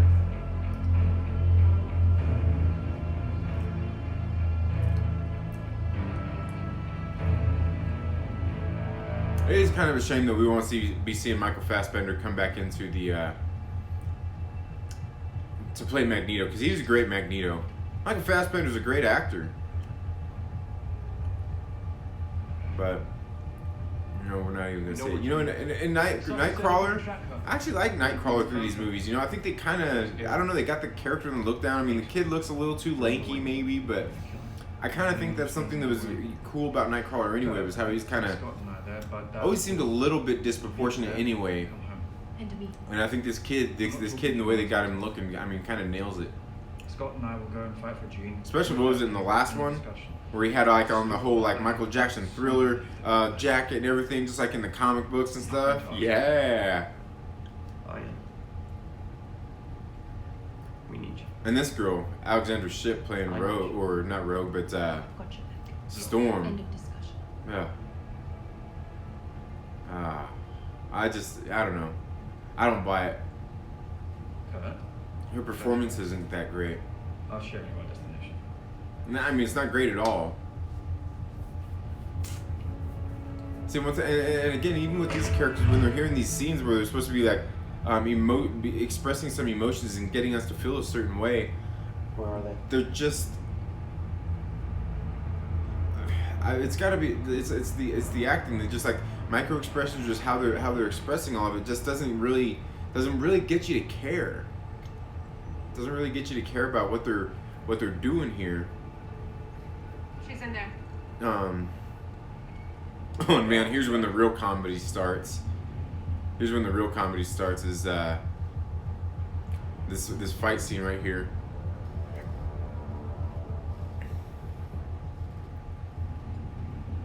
Save the old friendship, Charles. I'm sorry for what you did. I can't let you go in there. You're always sorry, Charles, and there's always a speech. But nobody cares anymore. We do this here, now, they'll see us as monsters. Violent freaks fighting on the streets of New York. What did I tell you? Damn it, man, your homeland will be gone. Everything you care about. Save it. If you touch her, I will fucking kill you. Don't. Like, see, that was great. If you touch her, I'll fucking kill you. Not bring Raven back. Yes. I mean, we need more of that. The girl dies. And see, even here, like, you know, when they're building the tension here between the characters, between Charles and Eric, they just kind of fail on the level of bringing it back and making us want to care about their plight and what's going on. And these right here, yeah, this fight with the dreads and Storm's lightning stuff right here. Oh my. You want to talk about terrible filmmaking? This whole scene right here is laughable, very laughable.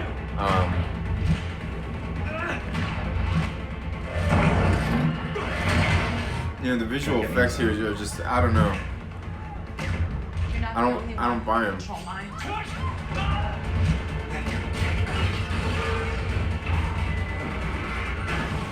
I mean, it's like literally, and I said this after I seen it the first time at the theater. Oh, man. Oh. Some of the CG through here. I mean, it's literally, and I'm not trying to be mean here. It's like literally like Cinemax late night TV show. There's Skinemax movies, like level of budget kind of visual effects here. They just don't look good on screen.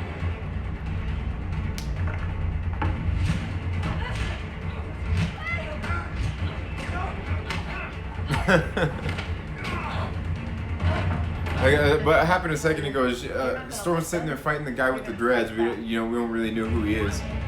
Sitting there fighting the guy with the magic dreads, and it wraps around her neck, and the effects are so bad that you can see like the little cloud from the visual effects where like it's darker around her neck where they really had to do a lot of rendering, and everywhere else around it's all just kind of like it's not color balanced well. It doesn't have a good color balance. Micah D2, what's up, man? How you doing today? I'm just sitting here eating my salad and I guess giving a commentary here of Dark Phoenix.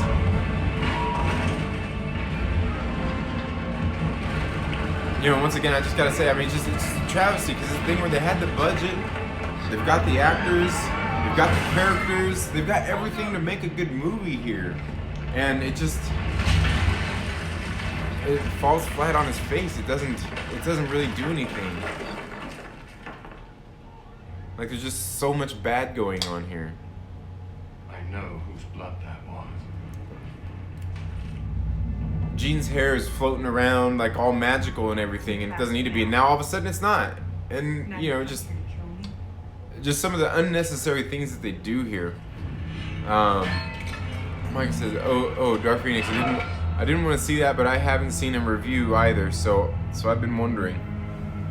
Yeah, I've seen worse films. You know, it's arguably the worst X-Men film. There's just so many bad things, like so many little bad things that happen that just far outweigh any of the good in this film. And that's ultimately what it is. There's just so much more bad than there is good.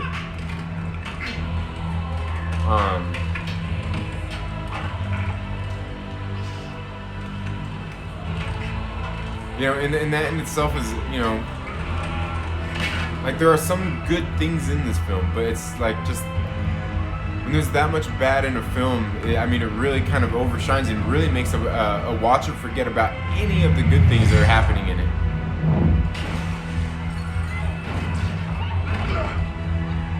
You know, she's sitting there controlling Magneto's helmet and uses it as a weapon against him, and we gotta assume that his helmet is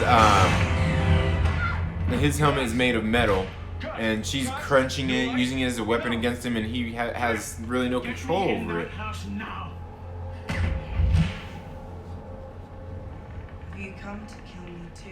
Never. Jean, never. I failed you, I know that, but this isn't you.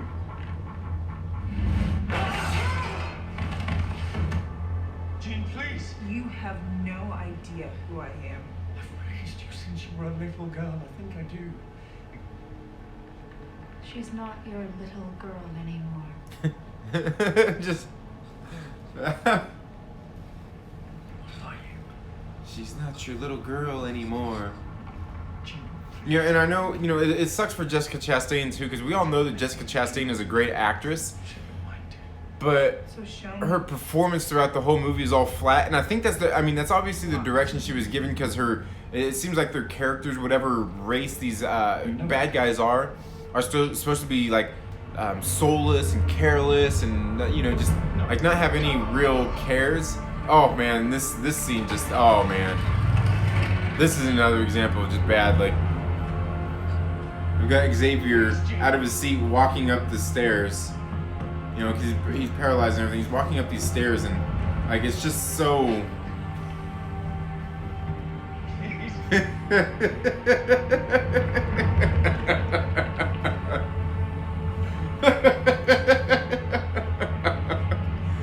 It's just that bad. I feel bad for laughing at it.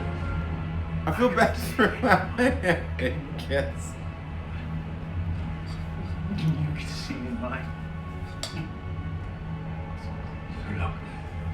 Look. Jean, look.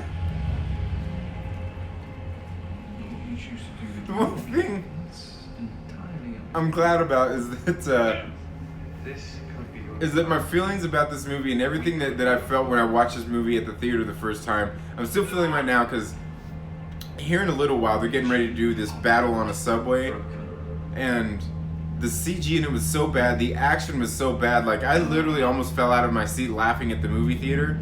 And again, I feel bad about that. I feel bad about that because people are like, you know, legitimately people worked hard making this movie.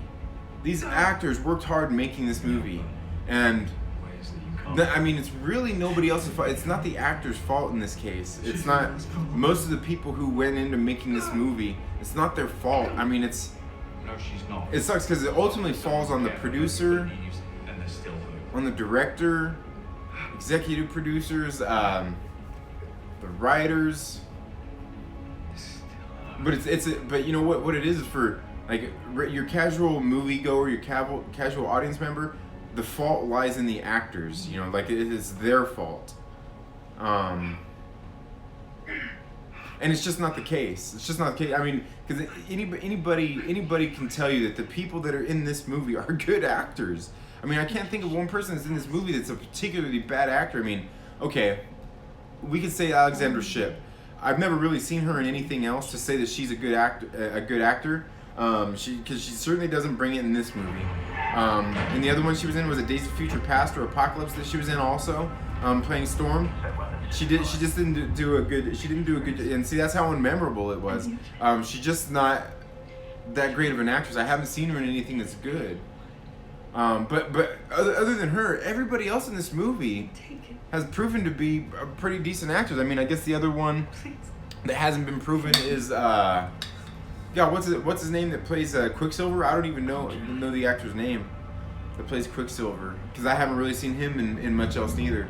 But he's the only other unproven one. But we seen in the one that he was was it Days of Future Past that he was in with that one, where he was there, played a large part with Hugh Jackman. He proved in that movie he's pretty good. But this movie, like I said, the actors in this movie, I mean, they've got all the right ratings there. It just doesn't work out. And like I said, a lot of people are going to watch this and blame this on the acting and all those things, but it's the acting that they were getting for, that they were doing because of the director. And yeah, editors, producers, I mean, they all go into it. Is it worth it? It's definitely not worth it. If his helmet is off, she can squash his head or paralyze him. Yeah. And she rips it off his head and breaks it into pieces and uses it against him as a weapon. He says, "You make me laugh. I'm glad I saved my money."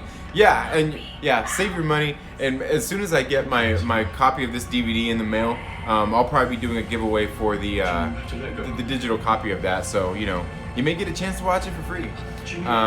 Michael D2 says, "I think Disney made them make it bad." Yeah, I mean, at that time, when this movie premiered at the theater, I think they had just barely gained control of it. I don't think they really had much to do about it. I'm not sure if they went through and really did any kind of real editing or how much they actually had changed after they took control of it as compared to when it came out. It couldn't have been that much oversight, but I don't know. I can't read them. yeah, they. I honestly think they wouldn't have cared. I think they wouldn't have cared as long as it didn't interfere with something that they plan on doing in one of their movies later, which, they got Phoenix in here, so obviously that's something they're going to want to explore once they get it, bring that all into the MCU. Thomas says editors. Yeah, I mean, for this one, I mean, editors, yeah, I mean, definitely in the comics, but here, I mean, I would say this is a lot more like the producers. The producer's fault more so than the editors necessarily, but I'd say like more the producers and the director for sure, which I think in this case might be some of the same people, because I think Simon Kinberg may have been a producer on this as well. I'm not for sure. I have to check the IMDb on that. Michael D2 says, but to be fair, Fox's X-Men had issues already. I think Disney pushed the woke shit. Yeah, and I think Fox's X-Men, like I was saying earlier, I think they were really just kind of safe homages to the comic books. And I think, that was something better left in the hands of Bryan Singer. Bryan Singer just had his hands all over this franchise just as much as Zack Snyder was probably a little too overly involved in building the DC universe for Warner as well. Like, you can only put so much in somebody's hands, and they like Bryan Singer ultimately did more good than he did bad for Fox. So I would say maybe they should have actually used him, utilized him for making this movie, because yeah, it just didn't work out here.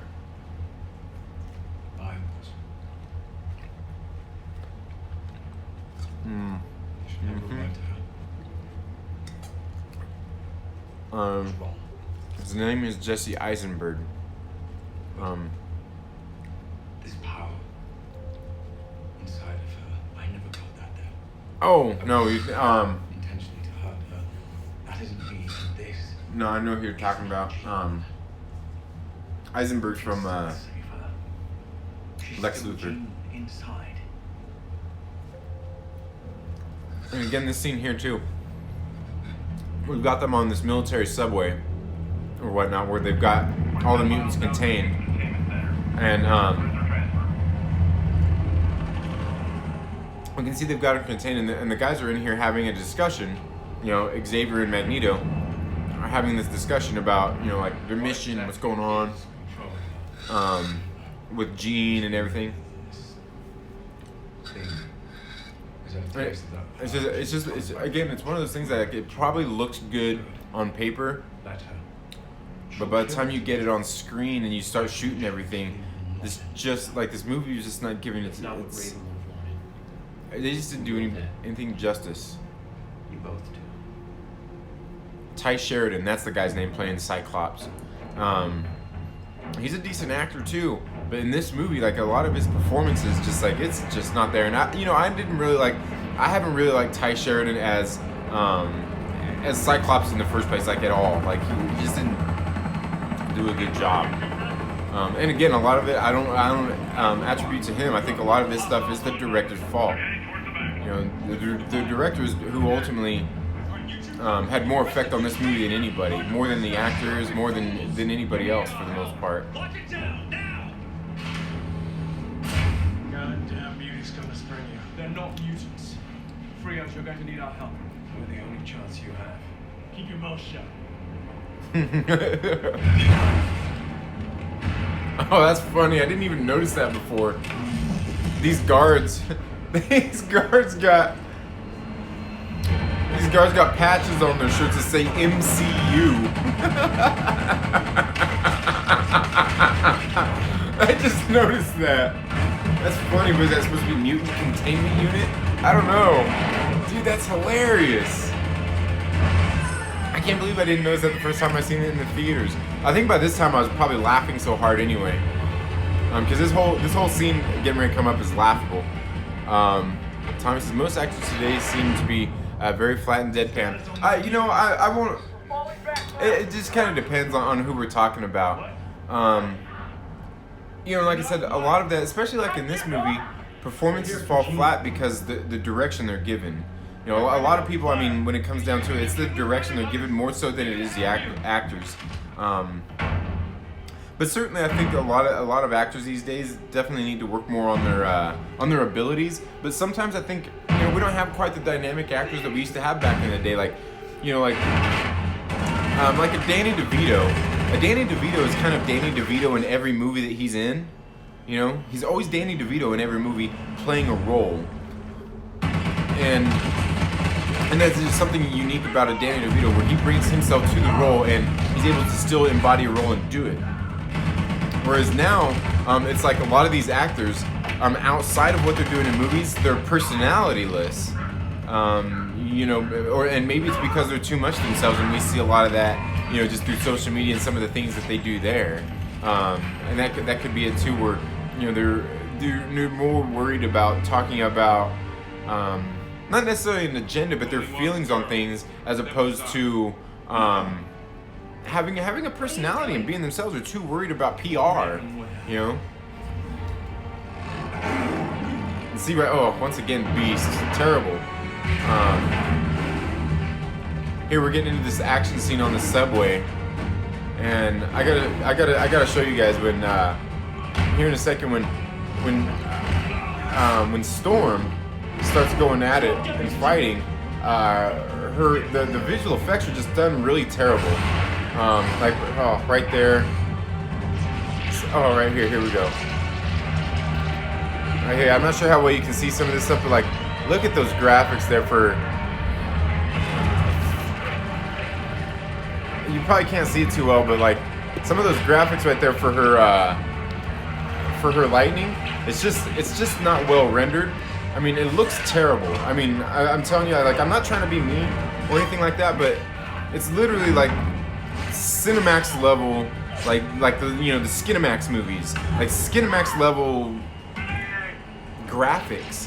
I mean, it's pretty horrible. Like, and I'm not trying to be mean here, but I've seen better graphics by people here on YouTube making silly videos like I do. I've seen better use of graphics, green screen, and things like that. Like, a lot of this stuff is so laughable. Right here, and just some of these different action bits here, just this whole train sequence is terrible. Here in a minute, we'll probably have. Please, don't die. We're gonna have Jessica Chastain's character walk onto the subway, and what happens is Magneto starts firing all these guns on Jessica Chastain's character, and they're just sitting there bouncing off her, and she's just sitting there like robotically walking across the walkway on the subway. And it just doesn't play any good. Like, here's some of the best action in the film. Right here is Nightcrawler. Nightcrawler's fight scene right here is actually pretty good. He was there fighting the troops and everything, and all these things going on. That right there, bam! he transports this bad guy in front of this train. He disappears. Bam! Like there was some good things about this. Like that was actually pretty good. Like I said, it does have redeeming things in it, but overall, all the bad does not outweigh the good in this movie. Because like I said, right, and that was one of, I remember the first time the Nightcrawler's fight scene here was great. It was excellent. So, some of this stuff right here with Magneto and him using his powers, great stuff.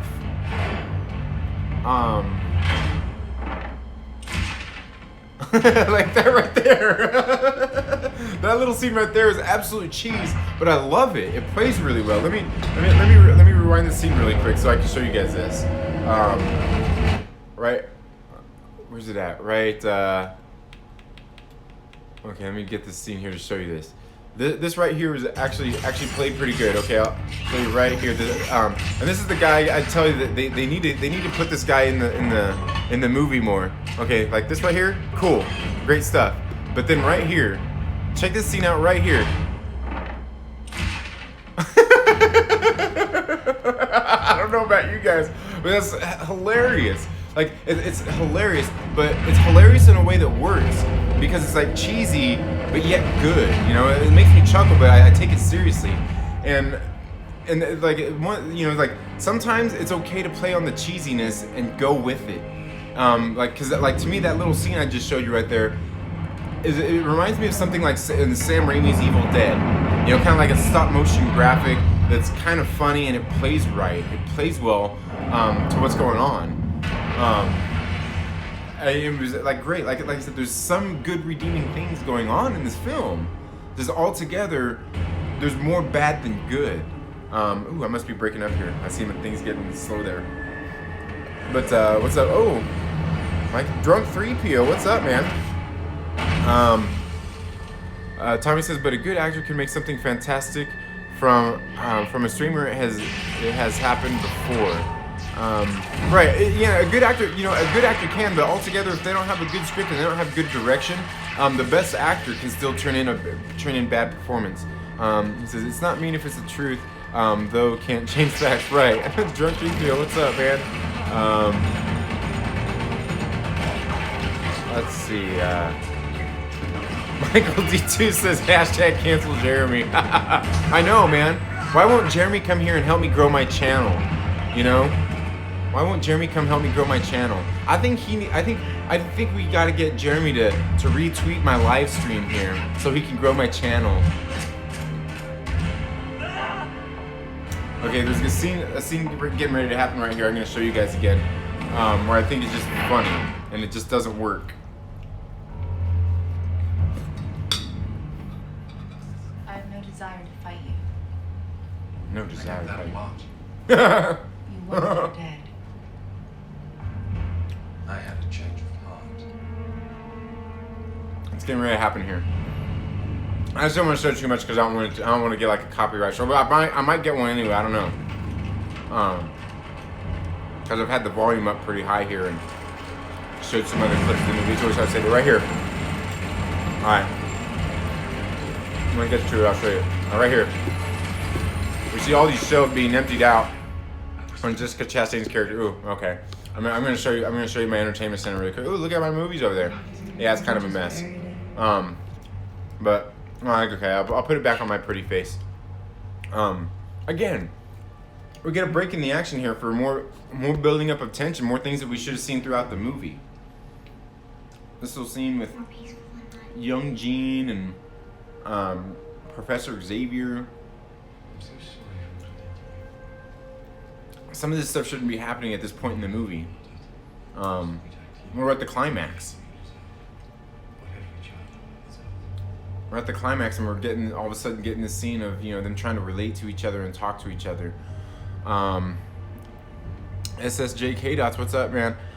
He says, I didn't watch Dark Phoenix at all. Logan was the end for me. Yeah. Logan, I mean, it's hard to top that. I mean, Dark Phoenix, like I was saying earlier, it's got more bad than it does good, but it certainly does have some good things in it. Like I was just pointing out, there's this last scene where they've got Nightcrawler. The Nightcrawler action was really good. Oh, right here we go. Oh man, and of course it's already over that quick. It's already over that quick. Just, I don't know. There's just a robotic, this whole robotic demeanor because of Jessica Chastain's character. And again, it was the direction she's given, not really her fault. Let's see. Protect my family. Hashtag drunk army. He's so stingy. Let's see. Jeremy has time to check him in his locker room for his girlfriend, but not time to show up and support Second Street Comics. Oh man, that's funny. SSJ says, I don't think they'll copyright you for audio clips, but they'll definitely try to get this video, and I'm okay with that. I mean, I'm not making money anyway here, not trying to. SSJ says, my issue is that they tried to repeat Dark Phoenix storyline. They should have just ended on a new X-Men story. You know, and that's true. They should have. And I think that's, you know, like, and that's the bad thing when the MCU is going to get a hold of this, you know, once they've got a hold of it now, is, you know, Kevin Feige's going to want to do something with that, but this is still fresh in our minds, the audience's minds. A lot of people don't know the difference, like, you know, like me or you do. And they're not going to make that separation, a lot of people. They're not going to distinct the difference. And then they're going to have to, I mean, how are they not going to, in the MCU, try to touch on Dark Phoenix? Yeah, like, I just don't see them not doing it. I mean, are they going to leave it for a long time? Are they going to let, you know, 2-3 movies go by like they did in the original X universe, like they did originally? It just becomes a tricky landscape of doing that. So, I mean, you're right. They probably should have just went for, you know, an all-original story. Or, I mean, maybe not original, but something different as opposed to what they did. Tommy says, depends on the audio. Dizzy went after me for a small music clip that was purchased through a third-party site on a title crawled generator. Yeah, and it's a tricky thing. Like, if they give me with a, you know, not a copyright strike, but just a content claim, I'm okay with that. I was just mostly here just trying to give my my commentary over this movie anyway, and some of the things I think is wrong with it. Because I mean, you know, there's a lot of people out there that don't want to see the movie, don't care to see the movie, and you know, it's hard to talk about a lot of these things, like just doing like a brief review of them too. You know what I mean?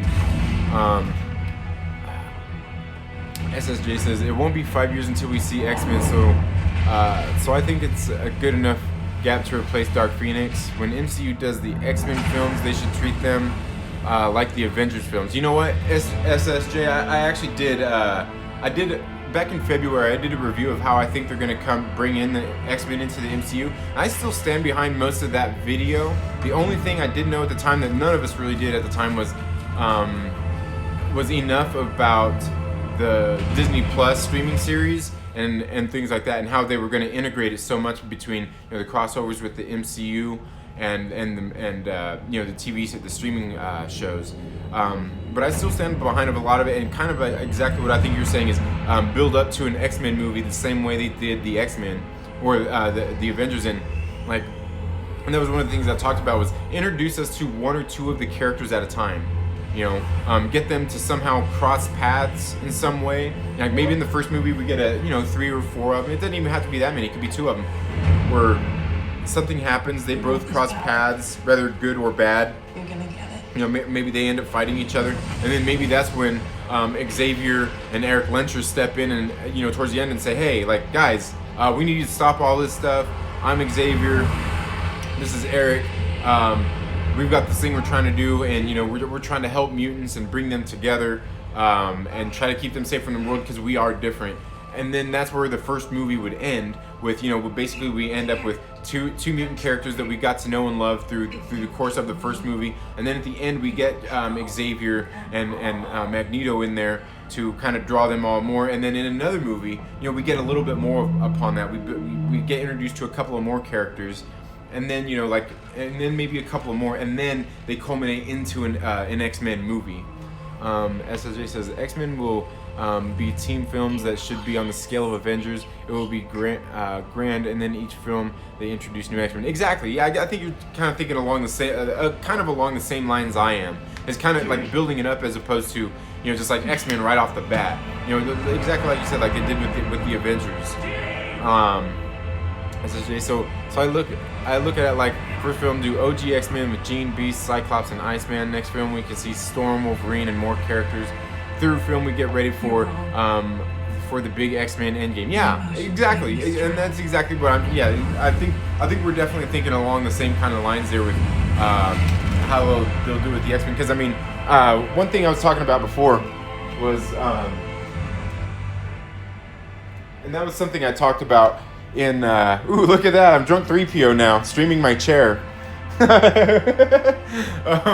That was one of the things I was talking about in my video before. Is I mean, definitely do some character build up to it before we get a bigger X-Men movie. You know, introduce us to a couple of characters, because one of the things I still feel with all of these X-Men characters, and I'm sure you'll agree here, is they all have very specific reasons for why they are on the Brotherhood of Evil Mutants or on with down with the X-Men. And a lot of times they both go back and forth between the two, you know, because you know that's the thing is like there's really a lot of them, they kind of all have the same goal, where you know one Xavier's more about integration, and you know Magneto's obviously more about domination. And you know at times, you know, it plays to different characters, you know, to their means, to their goals, to what they want to get accomplished, to what side that they're on in some cases. And I think that's, you know, the interesting dynamic about the X-Men altogether. And you know, and that's one of the things I did like about this Dark Phoenix movie, was we actually seen Hank go to Eric and ask him for help to save Jean. And you know, I think that was one of the good things about this movie, that we didn't necessarily see a whole lot of in previous X-Men films, is, you know, that kind of blurring of the lines of them working together until we got to like a Days of Future Past, until an Apocalypse and things like that, where they actually where they're more having to come together as opposed to wanting to come together. And I think that was one of the good things that they did in this movie, is that they brought him, they brought them together in that sort of way to kind of blur the lines there, because that's one of the compelling things about all of these characters in the way that they do them, because they don't always walk the line of good or bad. Sometimes they walk the line of, you know, right in the middle, like, you know, we're not always necessarily good, we're not always necessarily bad, as far as the good guys and the bad guys. Just that kind of, you know, that blurring of the lines there. Which I always thought was kind of silly anyway. Am I wrong that's what didn't they used to be called the Brotherhood of Evil Mutants? Like I said, I've always kind of liked the X-Men. I just never really big into reading a whole lot of their books when I was growing up. I more read like some Captain America, some Spider-Man, some Hulk, some Thor. You know, and then I just recently got back into been reading more Spider-Man and Punisher. And as a matter of fact, you know what? Like, I never really read a whole lot of Punisher when I was a kid, but Punisher right now has been one of my absolute favorite. It's probably definitely my favorite Marvel title, and you guys know me here on the channel. I'm a huge Spider-Man fan. I love Spider-Man, but somewhere along the way with their oversaturation of Spider-Man, I've really taken a liking to the Punisher. I like the character, and just what Matt Rosenberg has been doing in the current run of the Punisher has been great. I don't know. I think it's too kind of like, you know, the Punisher. You know, Frank Castle. He's kind of just like Wolverine, but human. He don't have the healing abilities or anything. He's just tactical and those kinds of things. And he's just out for revenge all the time. He's just like one of those hardcore dudes. Real Drance, what's up, man? How you doing? I was just sitting here doing this. I talked about some comic books here at the beginning of the stream, and now I'm, you know, I've been eating my food and watching X-Men Dark Phoenix and kind of showing clips here and there and giving my commentary about the movie. SSJ says I'm not big into X-Men either, but I'm fine with seeing them. X-Men was never my interest though. I wasn't a fan of the 90s X-Men. The films, I'm guessing you're talking about. I was more into Avengers and Spider-Man cartoons. Oh, okay, maybe you're talking about the cartoons. Yeah, see, and like when I was growing up, you know, I'm 40 years old, so like I was, you know, by the time a lot of this stuff was on TV anyway, I was kind of older anyway. Like the X-Men cartoon, I was well into my teens when that was showing up on TV. But I remember liking that X-Men cartoon. I definitely did, but certainly the Spider-Man cartoons, because I always loved Spider-Man in the first place growing up. And, you know, which was something funny, because I'm not sure if you've read, I think there was a more of a recent one, the Spider-Man and the Sinister Six, where Spider-Man was kind of in charge of S.H.I.E.L.D., like Nick Fury kind of put him in charge, like at the Avengers facilities, kind of in charge of S.H.I.E.L.D. and everything. And I always kind of felt like in the MCU, that's the direction that they were taking, that's the direction they were taking Spider-Man in the MCU, was to put him in that role once Nick Fury wasn't going to be there. Like, they were going to put Peter Parker in charge of it, and that's kind of what they were building to in the MCU, is kind of what I felt they were leading to. And now, you know, he's not going to be in the MCU. Supposedly, he's still not going to be there. Rhodes. Oh, yeah, Rhodes being here. But, well, the film is over now. God, what are we at? We're still under 2 hours. And that was with me flapping my gums about music here before the movie started. Altogether, if you guys haven't seen this movie, it's obviously not a must-see. I mean, we're going to be getting a reboot in the MCU anyway. But like I said, this movie isn't a complete dumpster fire. It's got some redeemable qualities in it. There are some things in it that are actually done pretty good. But it's just overall, for your average moviegoer, there's just so much bad in it that a lot of people aren't going to see through any of that to see the good things that happened in this film. Which is, you know, again, like I said, is really quite a shame, because they have the talent in the movie. They've got, you know, I mean, off camera and even on camera, you know, they've got all the right actors. They've got all the right characters. Just for this movie, it just once again it doesn't work out. A lot of it falls flat on his face. And a lot of it was, some of it, you know, like Jessica Chastain's character was probably due to the fact that it was so much like the Skrulls, and they had to change some of that really took away from a lot of her performance, because all we really get from her is just her, you know, just with no expression, no kind of anything to get us really looking at these villains and being like, oh, hey, cool, look at these villains, they're trying to do this, you know?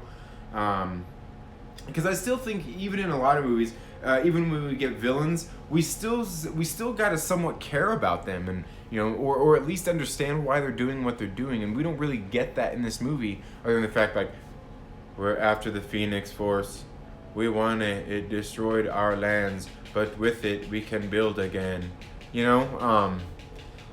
It just doesn't do any good. And like I said, you know, they could have easily done away with Jessica Chastain in this movie, and just went. I don't know the actor's name. Who the black guy in the movie? He was the one working side by side with Jessica Chastain's character.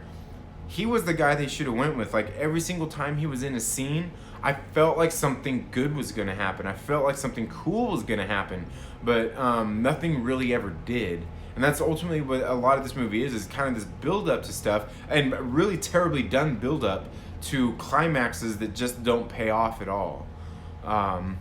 SSJ says, one thing I have hope for is that the MCU will have awesome X-Men suits. Yes, because believe me, in this movie, they were terrible. Like, I feel like I could make these same suits here at home and have them look just as good as they did in this movie.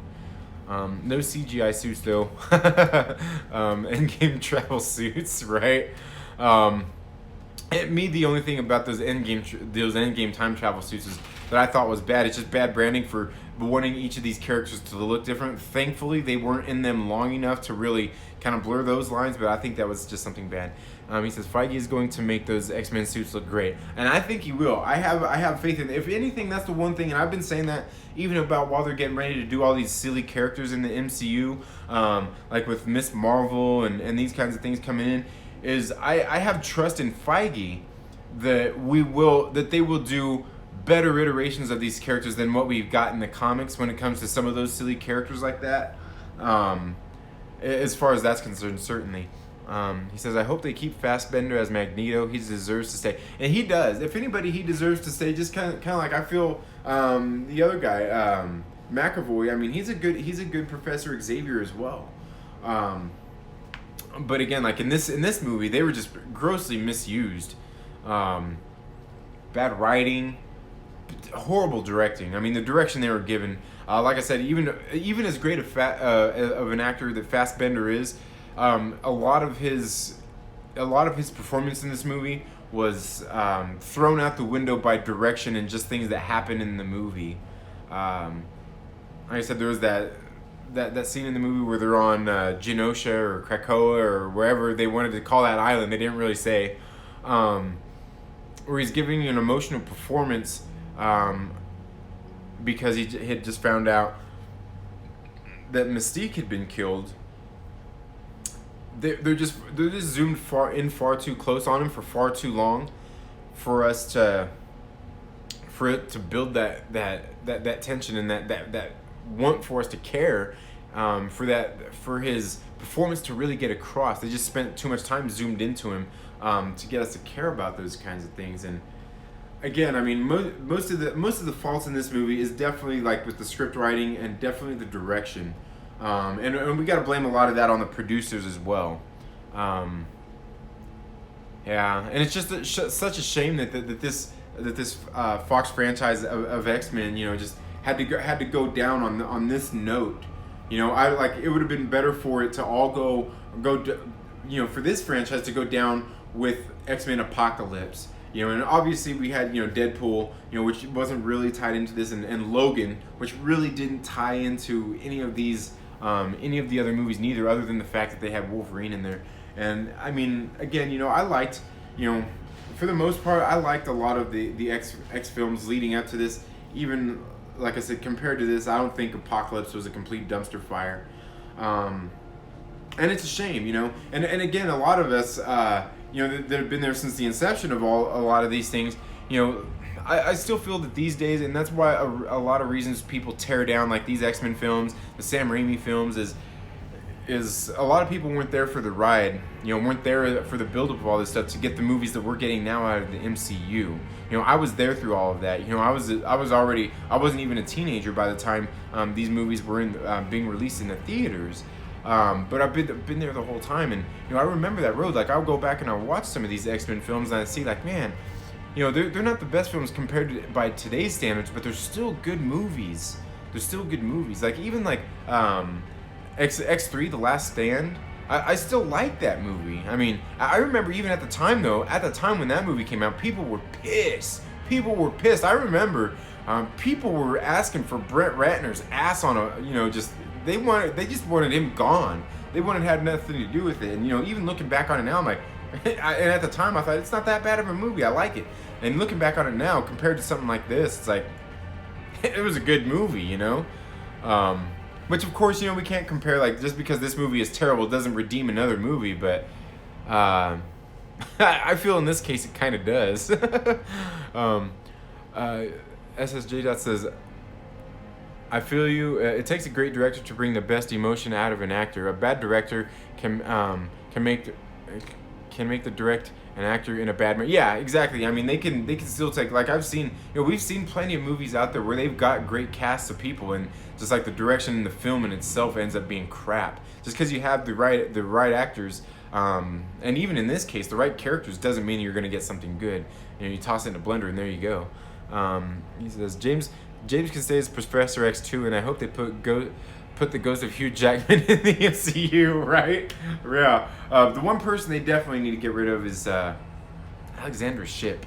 Not a great Storm at all. In any of her performances, in any of the movies she was in, you just don't care about the character. And I feel the same way about Ty Sheridan's Scott Summers too. It's just not good, which is a shame because he's a good actor. As I say, Wolverine, Magneto, and Professor X in a way really saved the Fox X-Men films. They were the best characters to me. I was there at the start of Fox X-Men, and I enjoyed some of them. Yeah, and like I said, I enjoy them all. And yeah, and I think that was one of the downfalls of the original X-Men, like the franchise and all of that stuff in the first place, where they kind of went wrong, was they focused too much on Hugh Jackman and Wolverine in the first place. They went too Logan-centric, which, I mean, you can't blame them. I mean, everybody loves Wolverine. Wolverine's a cash cow, especially by the time they got Hugh Jackman in there and everybody accepted that. They made him a lot of money. So, I mean, you can't really blame them for doing what what they felt was right to make money for the movies, to be able to continue and keep building these movies. And had they not done that, we might not be where we are with the MCU and Marvel Studios neither. You know, they built that up. They really laid the foundations for this geek culture that we've got going on with these movies. So even as bad as, you know, we look back on them right now, there were still good things to come out of them, and that's kind of just because of where we are right now. And again, I do still feel that a lot of us, and I find myself being the same way, being spoiled by all the good that we've got from Marvel Studios compared to, you know, where we came from with it. You know, says, I remember the first two Fantastic Four films. I liked them both better than the ugly Fantastic Four stick movie. Yeah, you know what? And honestly, yeah. I remember those first two films as well. I seen both of them in the theater. I thought they were, even at the time, I didn't think they were the best films. Like the first one I remember seeing, like, it was okay. When the second one came out, I wasn't really excited to see it. I was gonna go see it. Lawrence Fishburne voicing Silver Surfer, great idea. The whole concept was good. Like it just seemed to me, the Rise of the Silver Surfer, to me it was kind of like the movie Beer Fest. Because I'm not a fan of The Broken Lizard, and it's like a lot of their movies. Like, they build up really great. Like, they're doing so good. They do so good. They're doing good. This movie is almost funny. And then it just falls flat at the end, falls on its face, and I just can't accept that it's a good movie. You know, Beer Fest to me was a train wreck. But again, that's kind of me with all filmed Broken Lizard. But that's a discussion for a different time. But yeah, and I honestly, after that other Fantastic Four movie, I didn't even watch the one with Michael B. Jordan and all that. I didn't even watch that. I already knew that was going to be a dumpster fire. Didn't even pay it any attention. I mean, I didn't go see it. And that's the thing is, I go see all of these movies in the theater. I go see every single one of them. These comic book movies, when they come out, the only ones I haven't been to the theater to see, are that Fantastic Four movie, the one with Michael B. Jordan, and I didn't go see that one in the theater, and the new Hellboy. That's the only comic book movies that have come out in a long for the longest time. That's the only two I have not seen in the movie theater.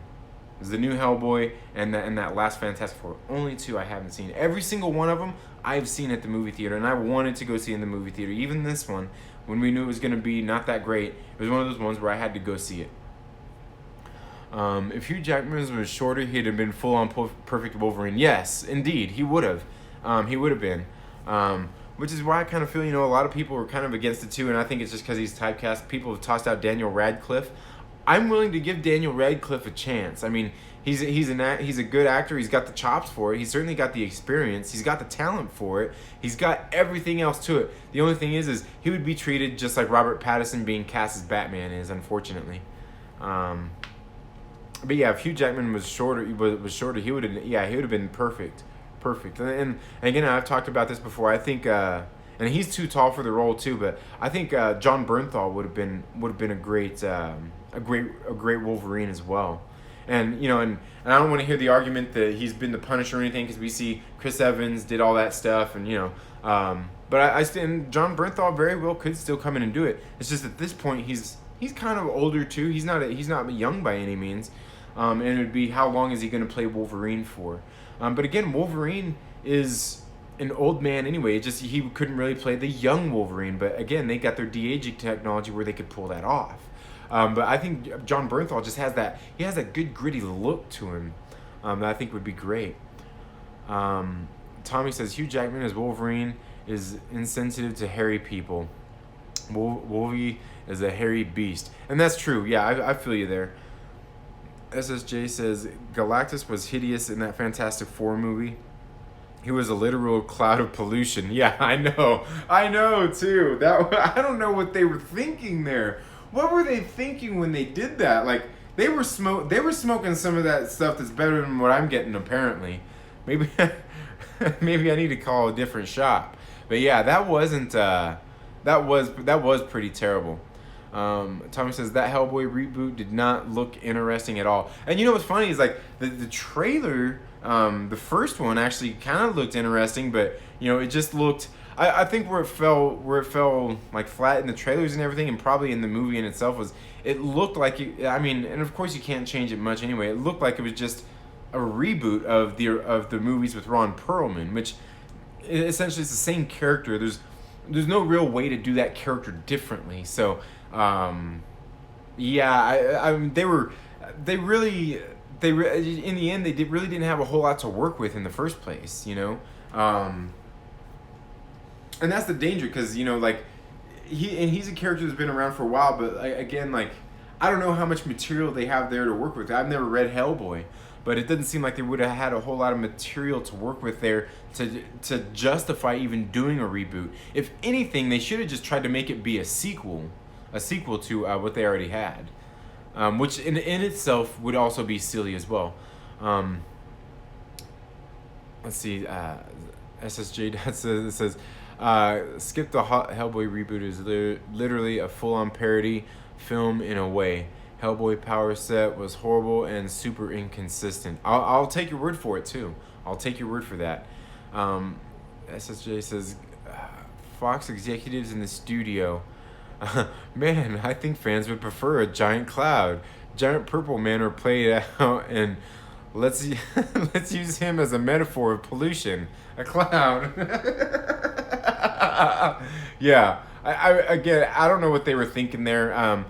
You know, it's one of those things where, you know, the producers are to blame there. It's in some of these cases, it's not always the director or even the actors, and they were definitely to blame on that one. Tommy says, "I'd rather see the demon in a movie. To be honest, I'd rather see the demon in a movie. To be honest, I'm not sure where you got me there. You got me there, Tommy. But yeah, certainly a lot of things have got to be better than that last Hellboy movie was, and even that last Fantastic Four movie.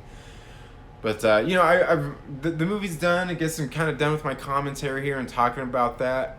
Thank you guys so much for coming in here and watching me laugh about this movie. I mean, there's a lot to laugh at, and I feel bad, you know, because I'm a person, you know, I'm into films and I like movies, and I'm not the kind of person that likes to tear things down. You know, even when things are bad, I don't want to tear it down.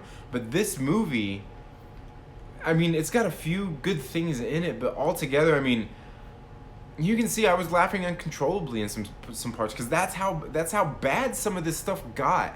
Is this movie, you know, this movie got to the point where like it was that bad that it makes me laugh, and that's not good, and like I said, I feel bad that I feel that way, that I laugh at it, because they weren't trying to make a movie to laugh at, and it makes me feel bad too, because I know people worked hard on this movie, behind the camera, on the camera, off the camera, just everybody all around worked hard on this movie.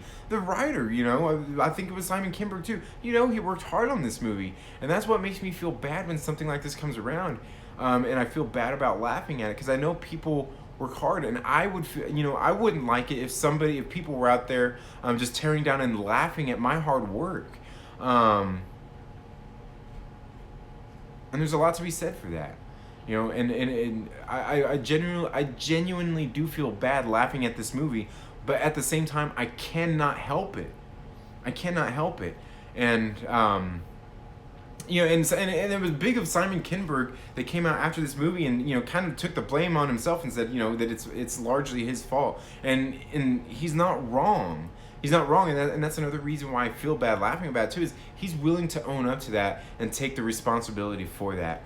SSJ says, I'll say this much: X-Men Dark Phoenix is most likely better than Sharknado. Sharknado is literally the worst idea of a film I've seen so far. I haven't seen it, and I'm sure it's full of over-the-top cheesiness, and that's what I say. I think cheese can play good in a movie, but I'll agree with you there. That because I've never watched Sharknado and I don't want to, and I've watched this movie twice now, and I even bought it to watch this second time.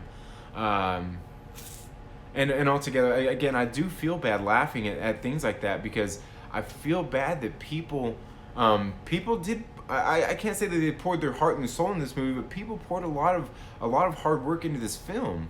And for me to sit here laughing at it makes me feel bad. And that in itself, I guess, is kind of the message behind this movie, and something that we should take away from this.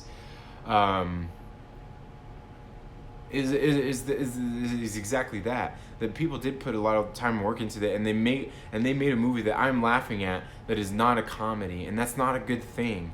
And I can't even like somebody else commented earlier about, that they think that Disney purposely went out of its way to make this film look bad, since that was the end. And even that being the case, even to make it look bad, to make it laughable where I laugh at it, is just a shame. It's just a shame, and it makes me feel bad for all the people involved in this movie. But that's all I have for the stream. Everybody, thank you so much for tuning in to watch me eat my salad and flap my gums. I'm going to finish my salad now, probably go read some more comic books and record some more movie reviews. But thank you all so much. You guys know I don't typically do a whole lot of videos here on the weekends. Thank you guys so much for being here and watching me flap my gums. In case you've been around this whole time, or even for a little bit of time, I do greatly appreciate it. You all have a very good day. Have a great rest of your weekend, and we'll see you all in the next video. Later.